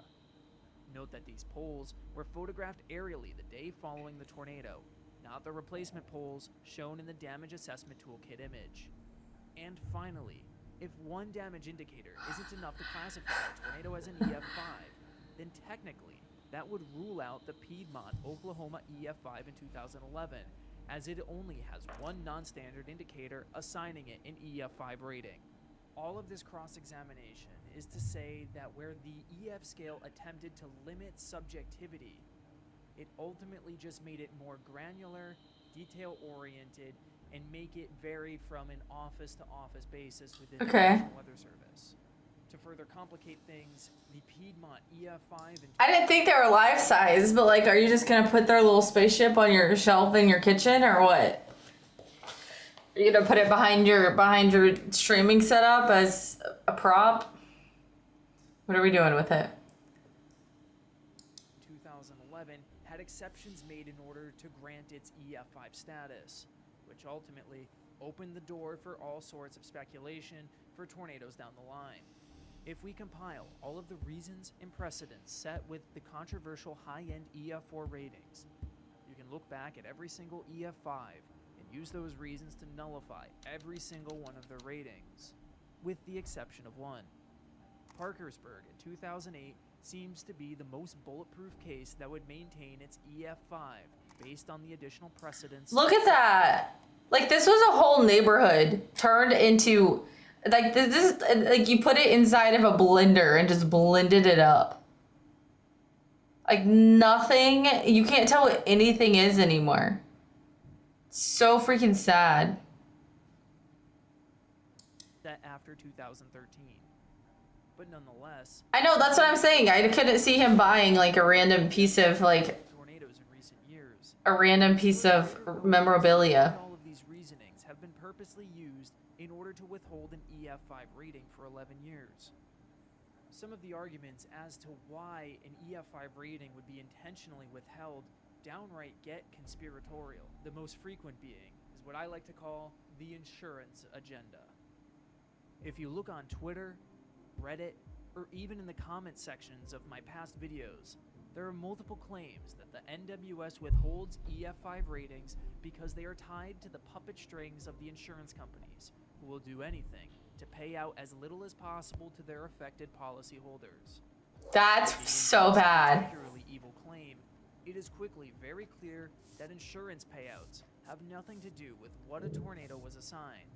If your home was completely slabbed in a high-end EF4 or an EF5, your home is still completely gone, no matter. I gave you a painting and you just sat it on your couch. You didn't even put it on the wall. Is it on the wall now? Dude, if this is actually true and they don't give EF5 ratings because of insurance companies not wanting to pay out like the EF5 deductibles, that is crazy. No, a shelf makes more sense when you live in an apartment anyways. Out of the rating. In fact, it's often seen that what would be considered high-end EF3 damage is enough to deem a property a total loss in the eyes of insurance appraisers. Damage has been done. It's an act of God that no human could have prevented. Another adjacent claim is that EF5 ratings Okay. were held in order to prevent FEMA resources from being utilized in tornado-affected areas. Once again, a little bit of digging quickly disproves that as well. FEMA's resources are not at all dependent on what the rating of a tornado is. Just this past week, for example, FEMA resources were utilized in Palm Beach, Florida, where an EF3 tornado tore through a heavily populated area. With monetary motives ruled out, could there be another motive behind this? Some would suggest that it could be chalked up to a Great Plains bias. It's no secret that Oklahoma is the center of the severe meteorology world, but does that really warrant a bias towards rating tornadoes? There have been a total of 9 tornadoes rated a 5 since the adoption of the EF scale. 5 of them occurred in what is considered traditional Tornado Alley, while the other 4 were in what is deemed Dixie Alley. These 4, however, were a part of the super outbreak of 2011. Guys, what if I become friends with one of the storm chasers and I go right along with them in the storm chase and stream it? How crazy would that be? An extreme outlier event that only compares to the 1974 super outbreak.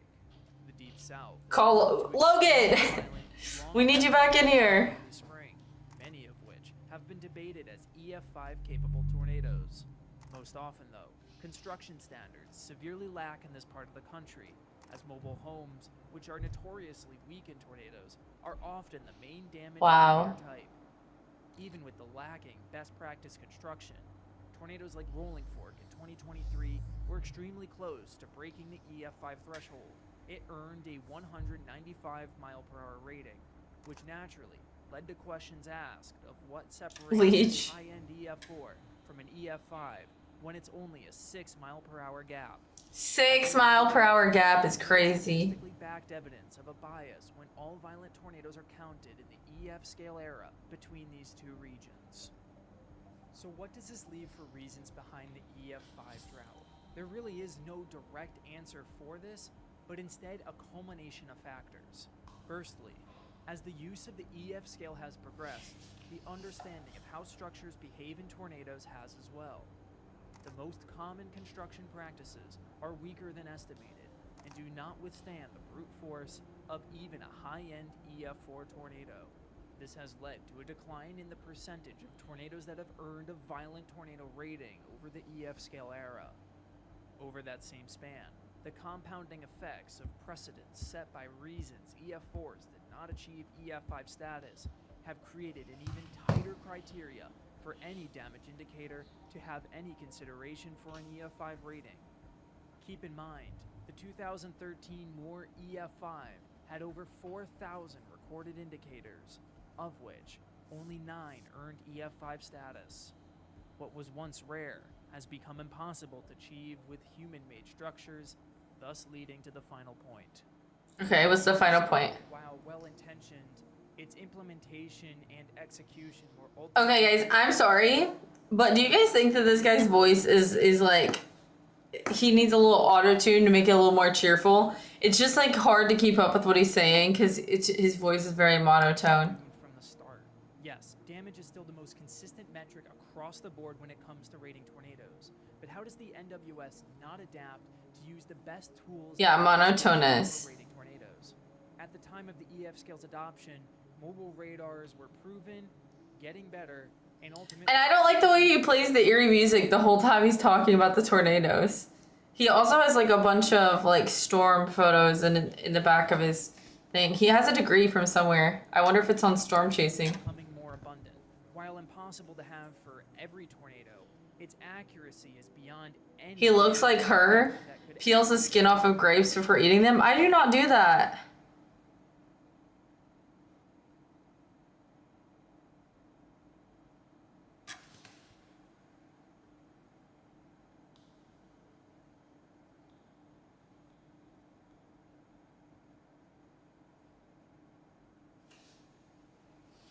He, not her. provided.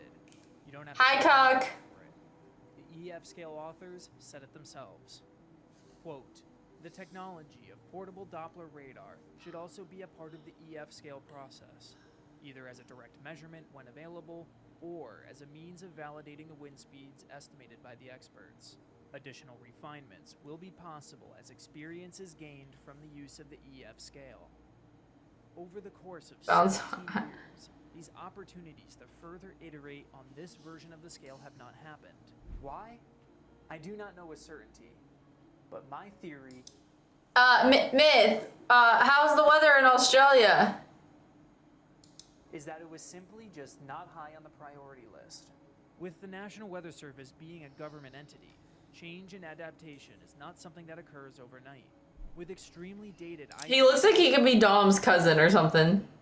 IT infrastructure, the constant need for improved forecasting, and the That's weird. delegation Stop of it. responsibilities, revisions to the EF scale are simply low on the priority list. The amount of experts involved across multiple institutions and agencies who all have their own day-to-day responsibilities. Hi, me. TJ said next time that he's in Houston, he wants you to take him to NASA. Cause he didn't get to get a little statue the last time he went. Has made it difficult for this issue to be addressed. However, there is good Well, I don't get the weather. I get the weather for the U.S. I don't get the weather for Australia. news. There is a new scale on the way. Presentations at meteorological conferences have revealed not only new damage indicator types, but also the inclusion of wind measurements into the rating process. It is a breath of fresh air for those who have longed for a revamped scale. But ultimately, while the whole weather community wants the best possible result out of a rating system, at the end of the day, arguing over a tornado rating is just simply insensitive. The fact a tornado has earned an EF4 or 5 rating means it undoubtedly has created the Yeah, no, these storms are actually insane.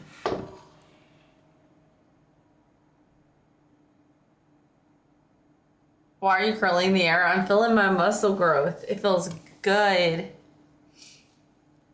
Stop, don't make it weird.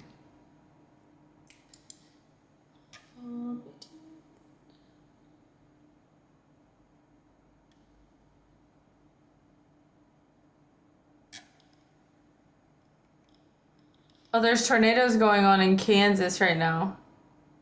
That's why Ryan hasn't posted a new video. He's doing live coverage of this tornado. Okay. Okay. April 27th, 2011. Look at this. Sirens are blaring across a small town in rural Mississippi as residents make their way to a local storm shelter. Check online for the trolley tour tickets because it gets sold out quickly in the summer because of summer camps. Gets louder and louder, drowning out the sounds of their panicked breaths as the ground begins to tremble.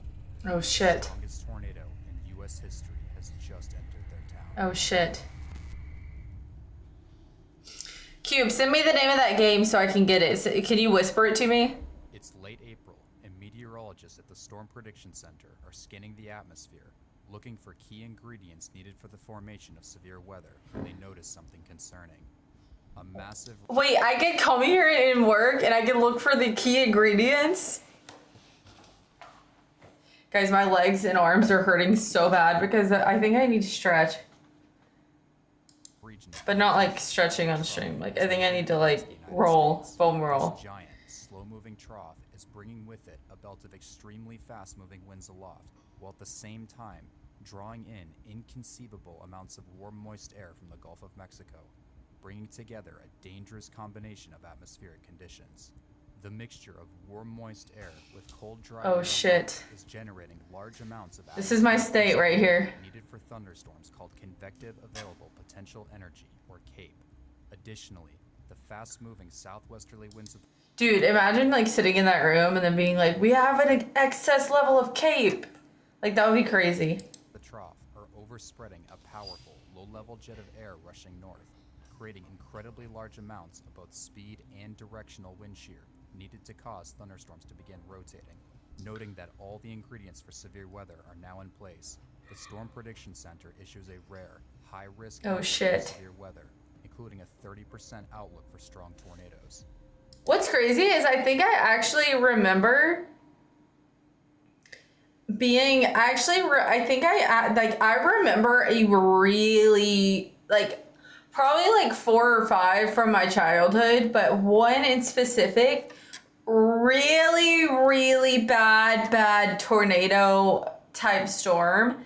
And there was one where we had went to my cousin's house, and my mom and their mom were both single moms, and they both my cousin's mom had 2 kids, two kids, and then my mom had 3 kids, and then we had like one more. I think it was like one of their cousins that wasn't my cousin, but they were there with like 2 more kids.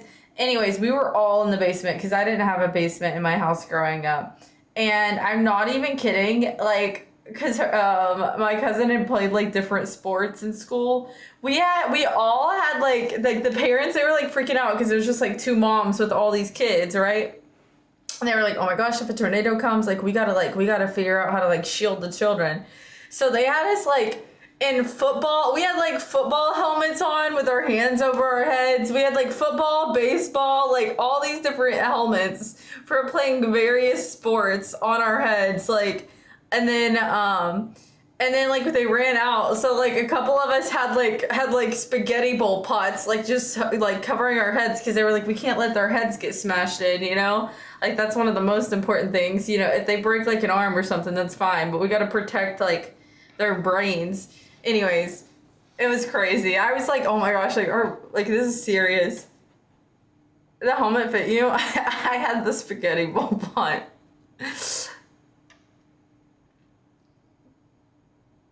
I don't want to talk about it. By 1 a.m., a tornado Next. was already underway across Mississippi and Alabama as unexpected lines of powerful thunderstorms called quasi-linear convective systems, or QLCS, moved across the area, spawning over 70 powerful tornadoes. Stop.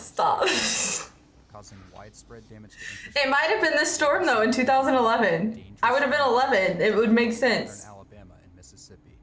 As bad as things were, they were only going Oh shit. As the sun begins to heat up the atmosphere on April 27th, meteorologists noticed that the storm system was even stronger than expected. I would say like the worst thing was like watching the moms be like, oh shit, we got one more kid. Like go find something else. Like we had, like, it was just like, I wish there was a photo. Prompting them to increase their outlook to an unbelievable 45% risk. That's me. Oh shit. An outbreak of intense, long track, and perhaps violent tornadoes is expected. However, none of them. Right here is where my hometown is. Place. At 10:30 a.m., a cluster of storms erupts near Monroe, Louisiana, slowly gaining strength before merging together, organizing into a powerful, rotating thunderstorm called a supercell, spinning faster and faster as the clouds begin reaching towards the ground. Just after 3 p.m., an ominous-looking funnel hovers above the ground and within seconds reaches the surface. Oh The shit. newly formed tornado initially causes only weak damage as it tracks to the northeast, bringing down patches of trees and causing light damage to rural structures. However, shit. just 1 minute later, the tornado rapidly intensifies, completely destroying a couple mobile homes and scattering the debris long distances. The strengthening tornado continues to cause intense damage to rural structures, flattening large swaths of forest. This is what happened with the one in Kentucky that just happened. It's at this moment that multiple The one that just went through my hometown like a few weeks ago. It literally was on the ground for 55 miles. Half of it was through the Daniel Boone National Forest, but it was on the ground for 55 miles. It killed over 20 people. recording the tornado for the first time as it approaches the small towns of Anchor and Dixieland. In Kentucky. One of these residents, Jay Rogue, films the tornado as it approaches his location. Oh no. Jay Rogue is crazy. Look, it's my old house. With the roar of the approaching tornado only getting louder, the family decides to move out of the tornado's way. When they return, there's little remaining of their home. Aww. After sweeping away many homes at EF3 strength, the tornado races off to the north. Oh no, it's getting bigger. Behind a visible scar in the ground. Look at that. Unbeknownst to those in its path, the true power of the monster had yet to be unleashed. At 3:19 p.m., the National Weather Service issues a strongly worded tornado warning as the now large and extremely dangerous tornado is approaching the small towns of Okolana, New Wren, Amory, and Smithville, Mississippi. So one of the programs on a supercomputer that predicts tornadoes, and that was brutal because there was nobody to put the message out. So like I run one of the programs on a supercomputer that predicts tornadoes, and that was brutal because there was nobody to put the message out. In 2011, is that what you're talking about? Hi, welcome by the way.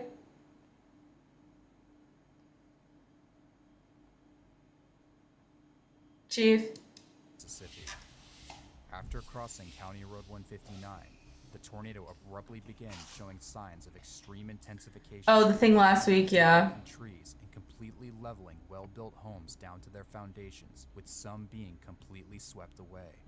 The narrow but violent core of the rapidly expanding tornado became so intense here that it even began to rip up the earth, creating a nearly mile-long swath of severe ground scaling, despite moving at over 60 miles per hour. Oh shit. At this speed and size, this extreme damage is inflicted in less than 2 seconds. At the same moment, local resident Greg Lambert takes a photo of the tornado, revealing the monster wedge. That went through my hometown. North. 4 miles away on Highway 45 alternate, 55-year-old Lynn Davis is driving south in his white pickup truck on his way to help his They don't have tornado sirens there. tornado earlier that day. While on the phone with Tim, Lynn begins to notice something strange approaching over the trees and utters a chilling phrase. That looks like a tornado, before the phone call suddenly ends. A semi-truck driver driving directly behind Lynn watches in horror as Oh, the shit. is peeled off the roadway by the ferocious winds of the tornado. Soaring hundreds of feet into the air, No. Lynn and his truck begin to orbit around the violent winds of the twister. Oh, Trapped inside no. The tornado's grip in a cruel balance of forces. Oh, as it no. begins to close in on the small community of Chapel Grove. Crashing into the community at peak strength, Oh, the shit. tornado inflicts incredible damage to several well-constructed brick homes, completely sweeping them off their foundations, causing intense vegetation. Plus one crockpot defense helmet. Exactly. As the tornado moves past town, however, it suddenly begins to weaken, breaking the delicate balance of forces that have Oh, trapped no. Lynn Davis and his truck mid-air. And suddenly, Lynn comes crashing back to Earth, sadly killing him on impact. Lynn Davis's truck had flown an unbelievable 1.7 miles through the air before finally landing near the foundation of one of the destroyed homes.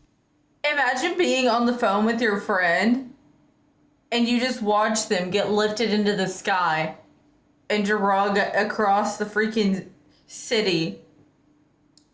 The furthest distance a vehicle has ever been thrown by a tornado. Over the next 10 With days, somebody in the it. tornado destroys several homes near the town of New Wren before finally dissipating at 3:39 p.m. just north of the city of Amory, Mississippi, claiming the lives of 4 people. However, something far stronger was brewing. Oh my, how much bigger is stronger? To weaken, the parent supercell continues to track to the northeast, drawing closer and closer to the dangerous thermal boundary left by storms earlier in the day. Near the boundary, saturated air and backed winds will lower the storm's base closer to Okay. the ground and increase the already incredibly high low-level wind shear, turning an already historic atmosphere into what is possibly the most extreme tornadic environment ever recorded.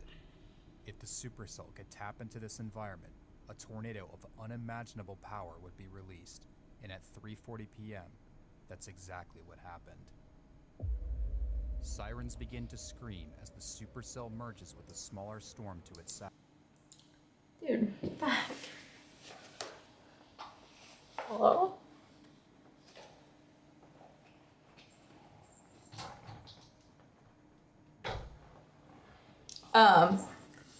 Dude, can we literally open my door? Hello? Come here. Developing a new area of powerful rotation just to the north of the dissipating tornado. While this is I happening, gotta take this off, 2 bro. miniature storm chasers, How did he open it? Hello? Ashley Hurley, go outside to get a better look at the intensifying storm and begin recording the clouds.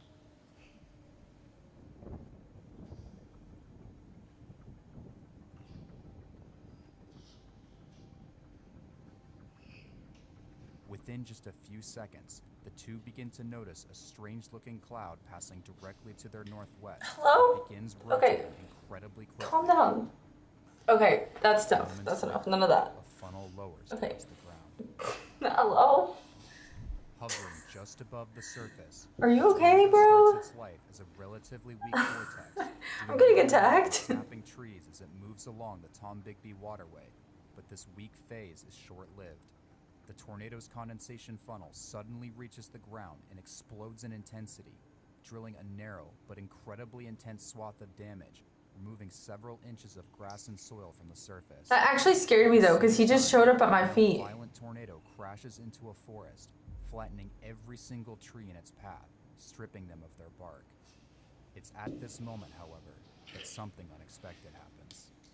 As the tornado passes through the forest, its core suddenly collapses, ripped apart by the intense wind shear. The tornado struggles, only This has to stay on my head, bro. damage to trees and low-lying vegetation as it races to the northeast. For a brief moment, it appears as if the residents in the storm's path have just dodged a bullet, avoiding the worst of the storm's wrath. However, this lapse in strength isn't going to last long. Just as fast as it weakened, the tornado strikes a delicate balance between the powerful wind shear trying to tear it apart and the unstoppable power of the storm's updraft trying to keep it together, and a tornadic core of incredible power crashes to Earth. Instantly, all the trees and vegetation surrounding the vortex are flattened and debarked as the core accelerates from EF1 to EF5 intensity in less than 6 seconds. At the same time, the winds inside the vortex become so strong and the pressure drops so violently that the ground begins to literally explode outwards, digging a No. trench in the ground over a foot deep and 170 yards long. A foot deep? Due to the tornadic core's fast-forward speed and relatively small size, this incredible feat of damage is inflicted in less than half a second. Racing to the Holy. northeast at a brutal 63 miles per hour, the tornado begins to set its sights Hey. on the small town of Smithville, Mississippi. 3/4 of a mile to the northeast, Tim Nix, along with several others, are frantically Okay, friend. descending down the opening of a storm Ow. shelter when they catch a glimpse of the No. whirling gray mass He doesn't went down. directly at them. With just seconds to spare, Tim takes a photo of the approaching tornado before closing the door to the shelter behind him.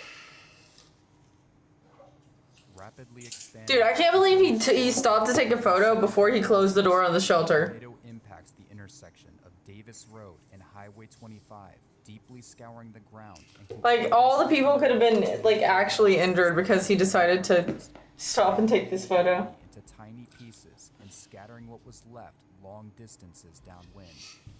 3 people are thrown into the air as their homes disintegrate around them, 2 of which, a mother and daughter, are thrown into a nearby culvert and miraculously survive No. despite major injuries. The third, however, thrown from the bed and breakfast, is sadly killed, becoming the first person to lose their life to the tornado.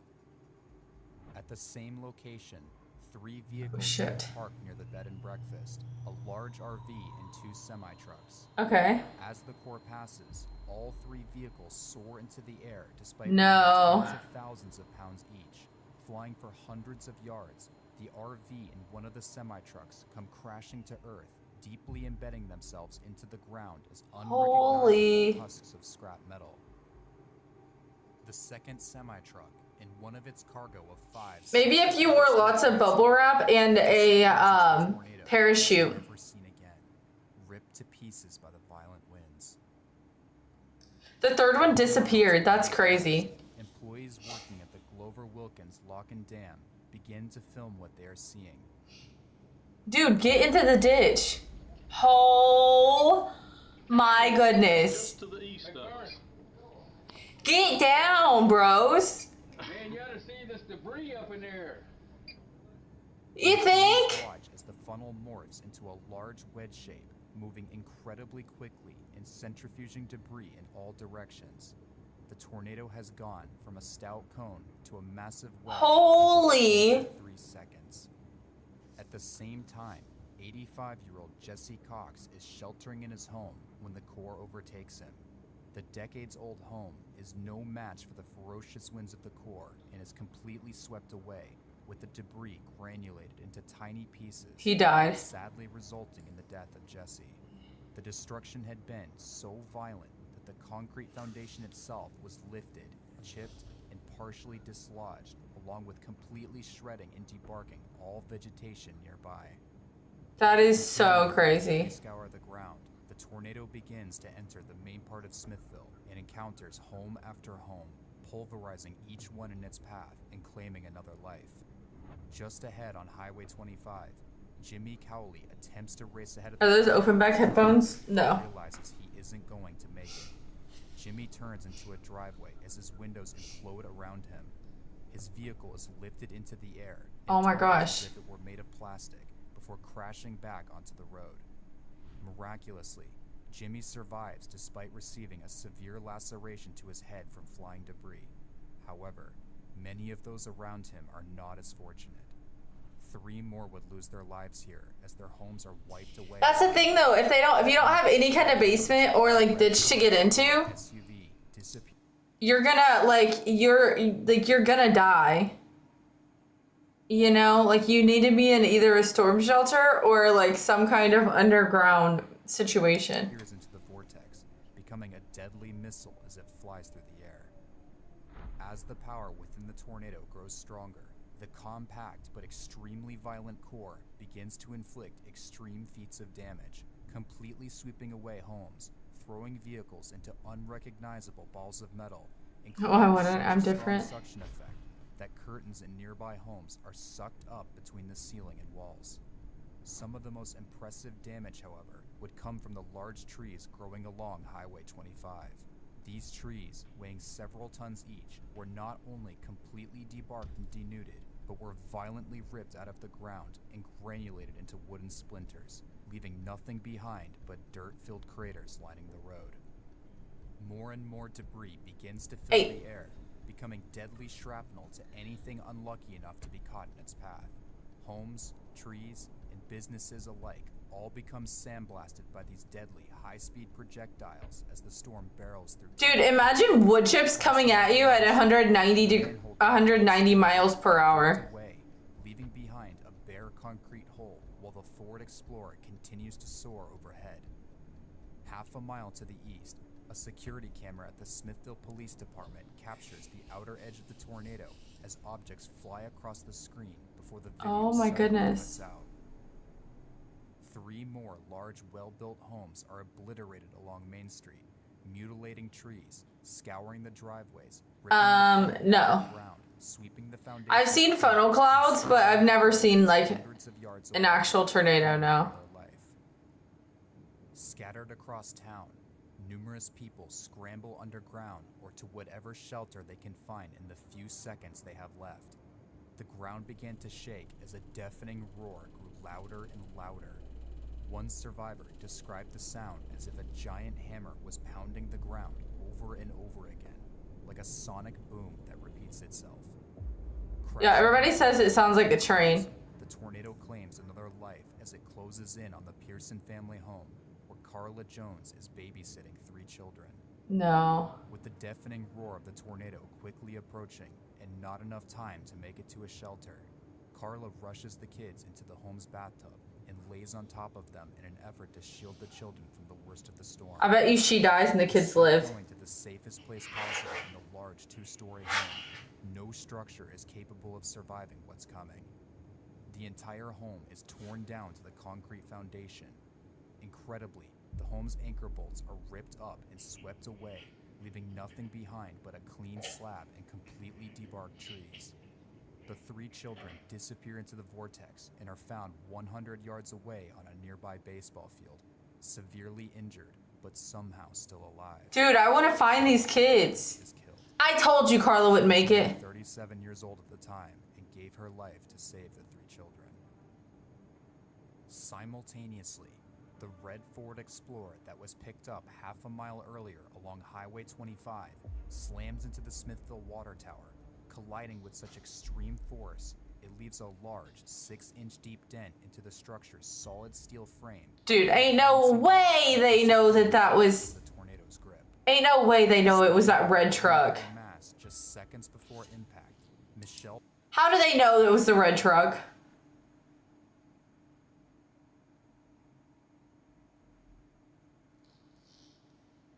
How?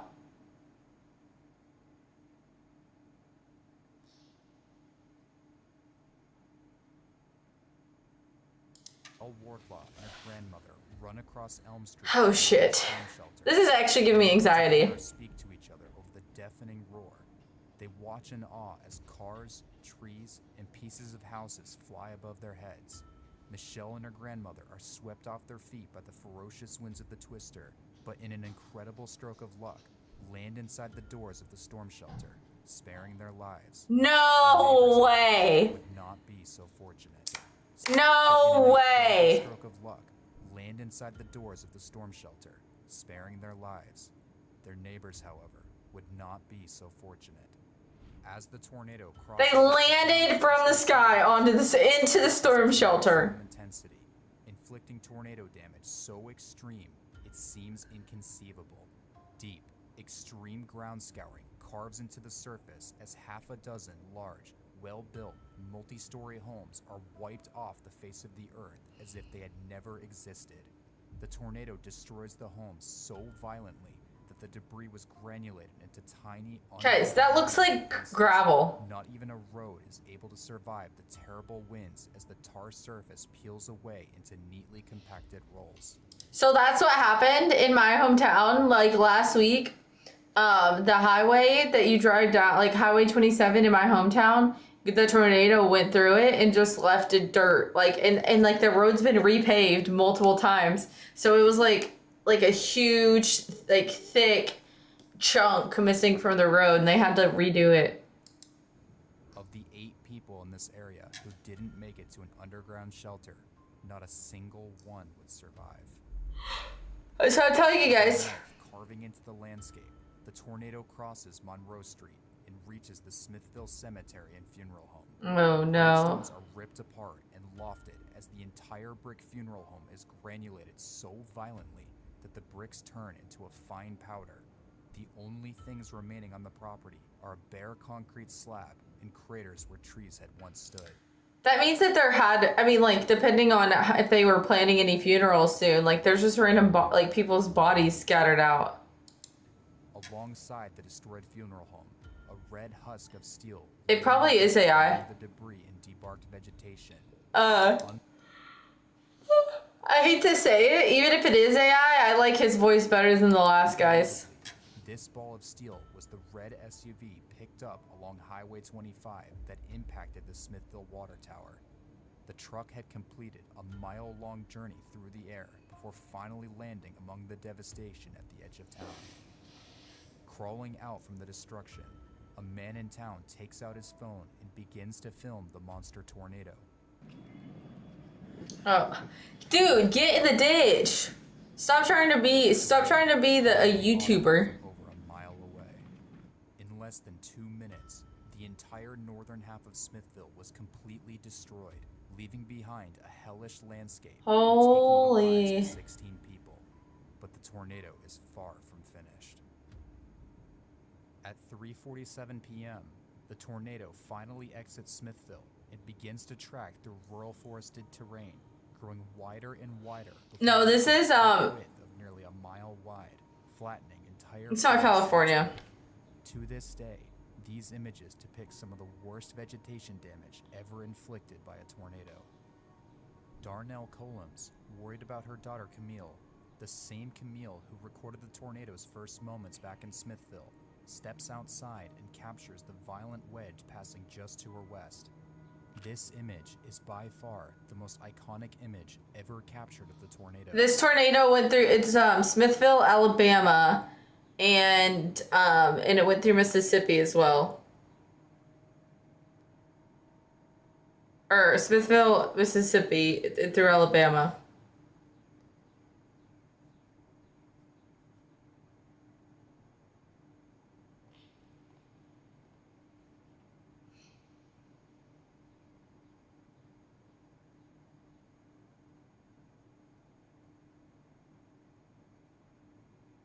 Oh wait, it's Smithville, Mississippi.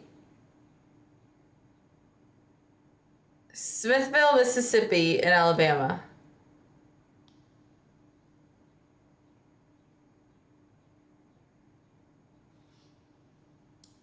But it also like went through a little bit of Kentucky, and it was like the part of Kentucky where I live, but it didn't really do much damage there. But there, like that, I think that's where it stopped. So we have a few more minutes left to see, but I think that's where it stopped. But it could have kept going, but it didn't have enough ingredients.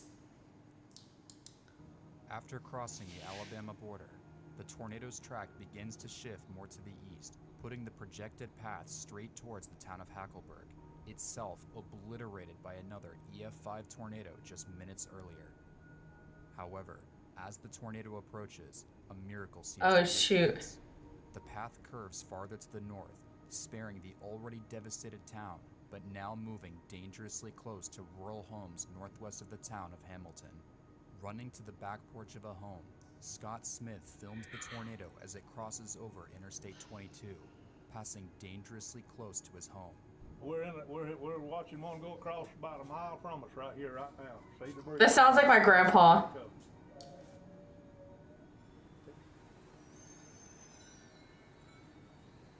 Although not as large and powerful as it had once been, the tornado is rapidly regaining both its size and strength and heading directly towards Highway 19.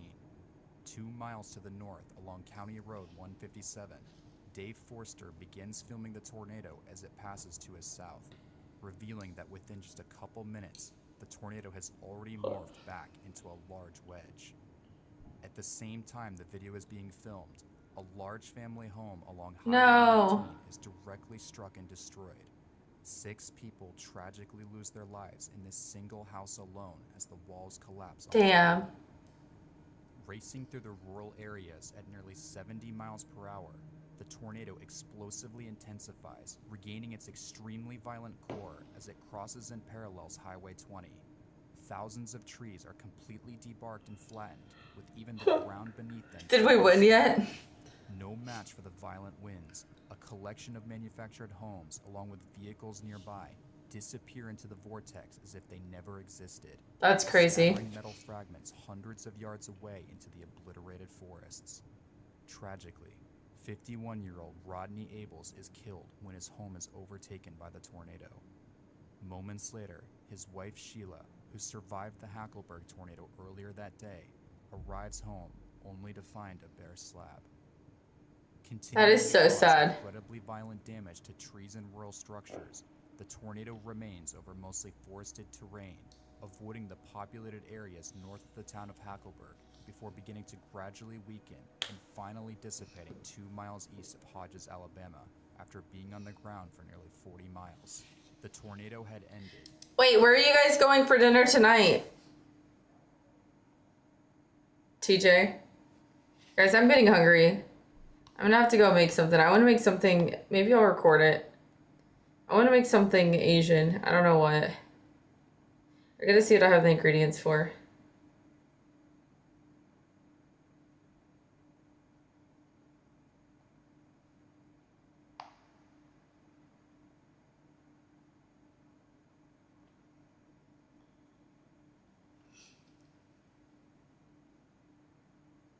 I don't know what you're definitely not eating any Asian food, so I don't know why I'm asking you what you're having dinner. Like I'm going to have the same thing as you. But the destruction had not. All across Mississippi and Alabama, dozens of tornadic supercells in the same volatile atmosphere produce hundreds of strong to violent tornadoes, including 3 other EF5s in the towns of Philadelphia, Hackleburg, and Rainsville, unleashing untold devastation and claiming the lives of 324 people. Back in Smithville, however, the scene was apocalyptic. Those that survived emerged into a barren wasteland with everything around them completely unrecognizable. 23 people lost their lives. I'm making dinner for my parents. You can have a plate, I guess. Wait, what are you making? Injuries. The damage, however, was nothing short of incredible. The tornado dug deep trenches into the ground, threw vehicles miles through the air, obliterated entire forests, and completely swept away numerous, well-built structures and granulated them into dust. doing all this while moving at over 60 miles per hour. This combination of incredible damage and rapid forward speed, along with existing in one of the most extreme tornadic environments ever documented, lead many to believe that Smithville is the strongest tornado in recorded history.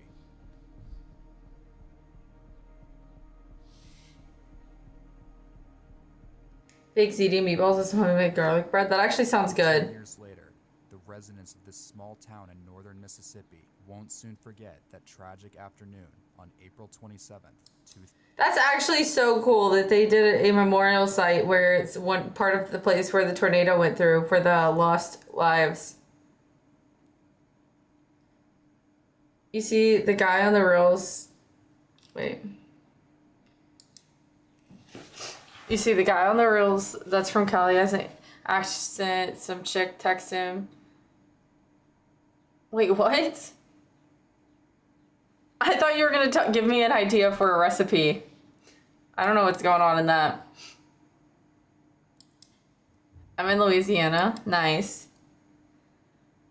Friday, I'm doing another entire pizza day with my friends. Stop it, Terrence.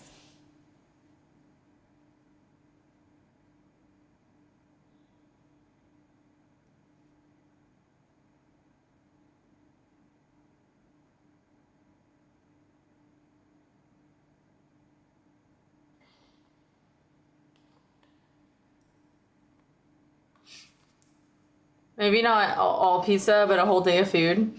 That sounds amazing, and I'm jealous. Just a funny reel I saw. Dude, I need to go. I still haven't gotten more ramen. I don't want ramen, but I just thought about it. Let's see.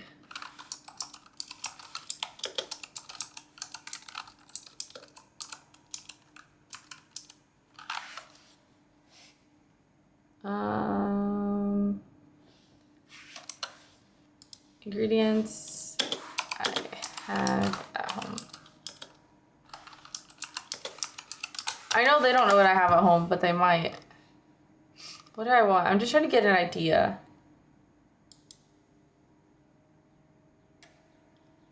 Well, no, I said I wanted something that I would probably have the ingredients already.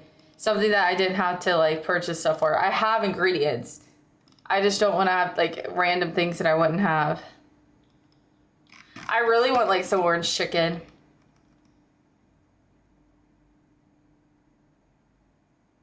Hi, Myth. I'm glad that you are able to have some service in your no service zone. Oh my goodness, this looks so amazing.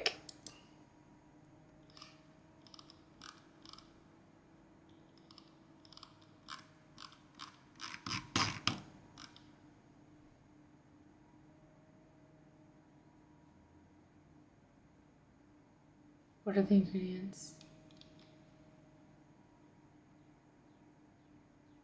What is it?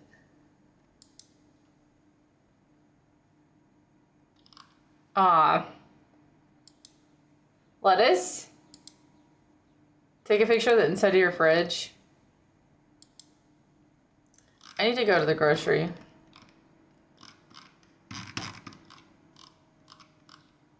I might do like a pad thai type thing. Ooh, pulled pork tacos would be so yummy. Ooh, mango chicken thighs with basil coconut sauce and rice. Ooh, gingered short ribs with green rice. Yum. Coconut mango Thai beef curry. Yum. Sorry, I'm acting shocked by everything. Here. Be my baby. Look.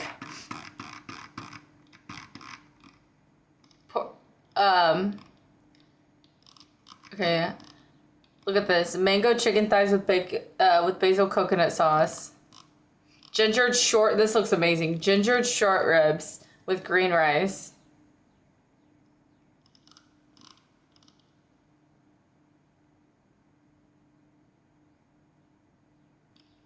Coconut mango Thai beef curry. I make rice and chicken all the time, but I want something like, I'm looking for something like coconut base. Dude, Chinese scallion pancakes get in my mouth right now. Where's the pad thai? It was on up. Bulgogi. Yummy. Korean wontons. Boring. Pho would be amazing. I do not have the time right now. Samosas. Wait, I've never had this in stew form.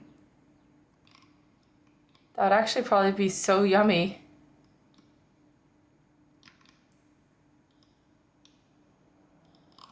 No, but I have coconut milk.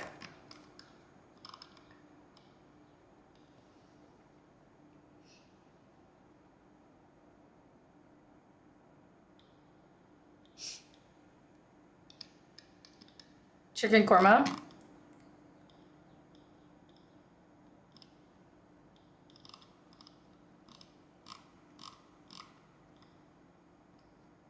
I've never had this. Curried. I think I bought something curry.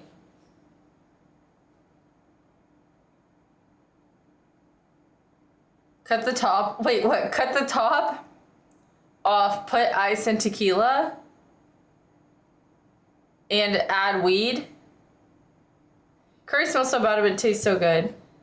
Wait, so I need a coconut, tequila, ice, and weed?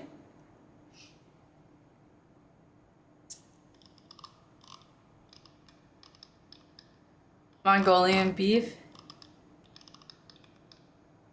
Oh, I know this is so fire. Kung Pao chicken. Yum. Dude, I want to make all this. Kimchi fried rice. Oh, I could literally do that right now. Pepper steak. Filipino chicken adobo. Is this how you normally decide what dinner is going to be? No. But this is a pretty good idea, right? You should make your family one of these.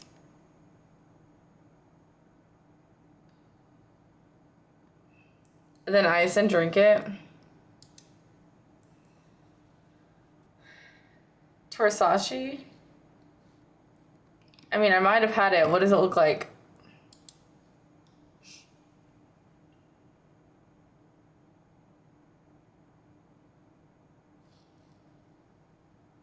I'd have to go out in the rain and store. It's already 7 p.m. Okay, feed your family. Wait, I need to feed myself.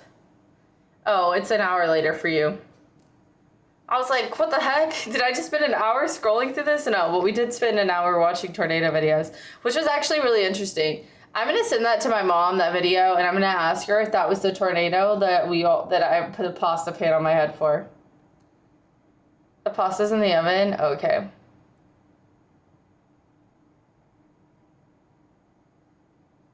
Save the cows from the storm.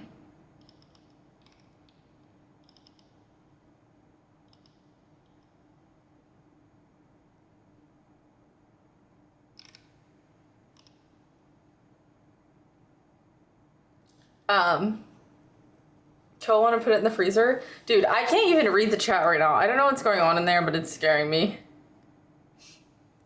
With people for people with diabetes.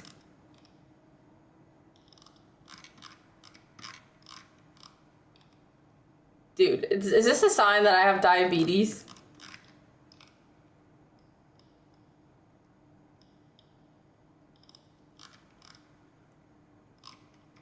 Asian chicken salad. Bok choy toss. Mushroom pepper steak. Vegetables samosas.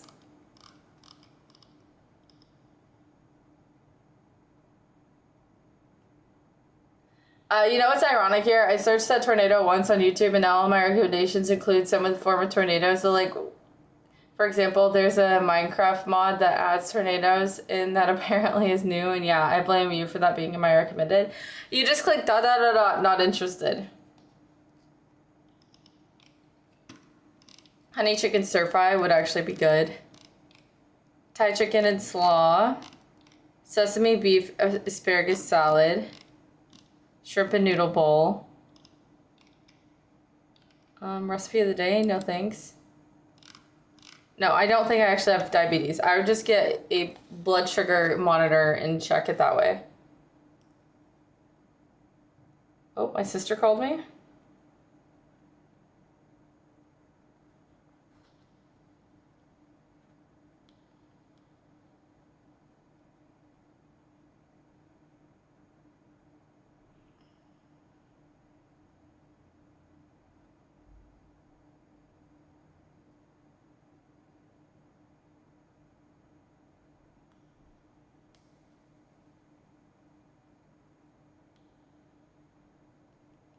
Wait, gotta text my sister.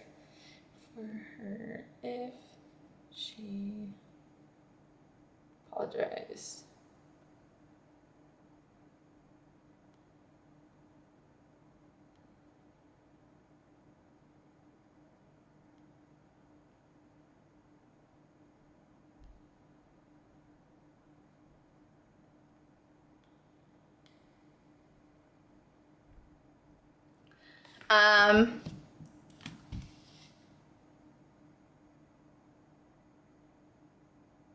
I need to finish furnishing my new place. Because you're consistent anyway, and I dig that. Slow healing wounds. I mean, I have slow... Do you guys want to see my bruise update?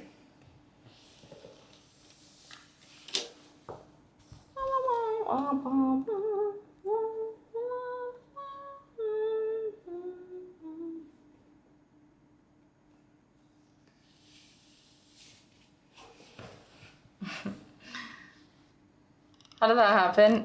I don't know. Chicken, guys, these recipes are, oh, I'm not even showing you guys my screen anymore.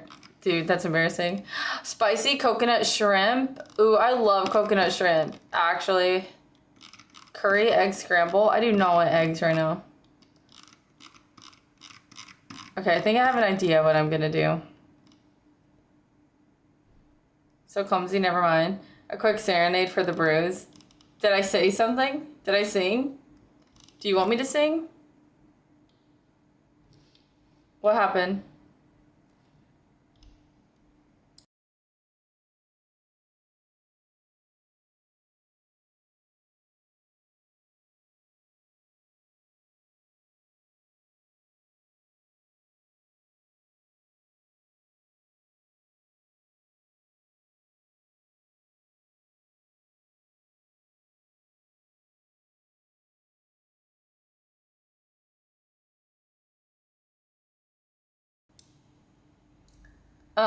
My guitar gently weeps.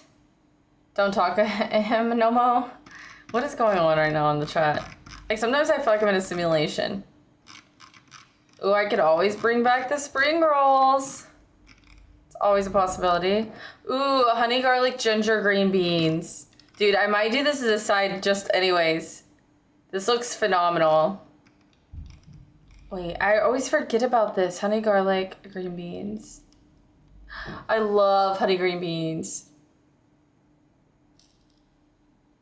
Make some ice cream. That's what I had. I had a protein shake when I got on, and it was, I made it in my Ninja blender, not in my Ninja Creamy, because I didn't have any pre-frozen. I need to make some more of my protein shakes pre-frozen.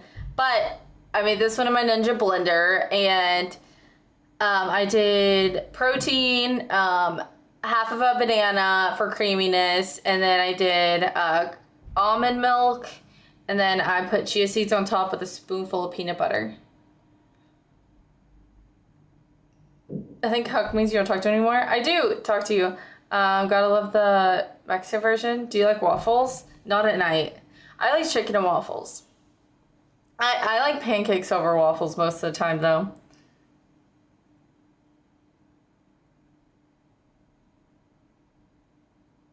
Ninja has a good waffle maker. I have something. I don't know if it's a waffle maker. I haven't ever... I mean, my mom had a waffle maker, but I haven't had a waffle maker since moving to Texas. Dude, I'm skipping that message from Cube. I don't even know what's going on there.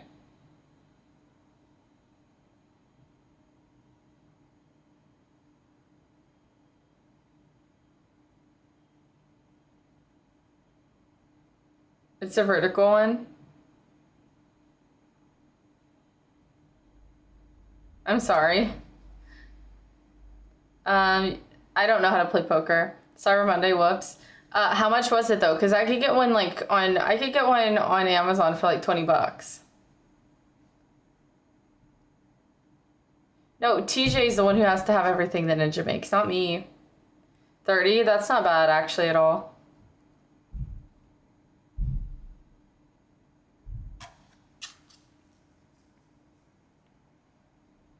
I don't bet unless I win, but I know how to memorize cards. Nice. Okay. I'm gonna go make dinner.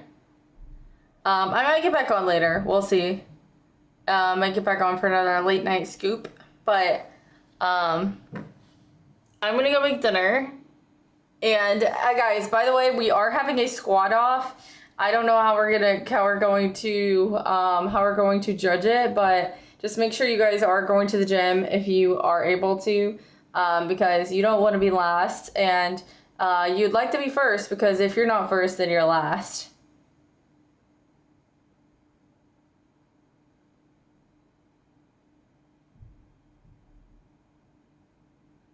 Yeah. Gym and Lexi above all, yes. So make sure you guys hit the gym today. You don't have to do legs, but make sure that you guys go there, get some cardio in, get your heart rate up, get some moving, and I've been air squatting the whole time. Have you actually been getting some movement in since you've been on vacation? I feel like that's the worst thing about being on vacation. I feel that even if I'm walking around constantly, I'm just eating so much good food that I just stay bloated.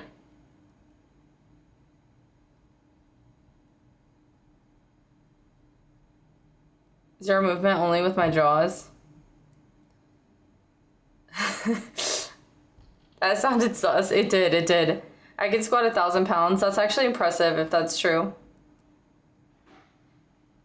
Yeah, go live later. Play some Fortnite. Mwahaha.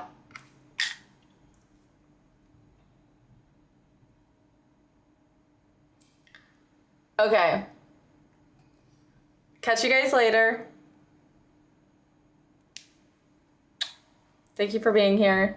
Stay safe during the storms. TJ, if you have a better thing about what's going to be happening with that tropical storm that's forming, could you send it to me? Because I am a little concerned about that. Not even gonna lie.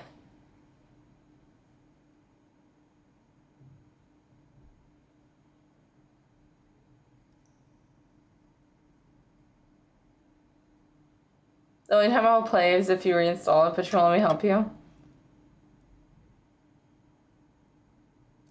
I don't know if I do, but I can send you what I saw. Okay, but send us a photo in the food channel of your pasta when it's done.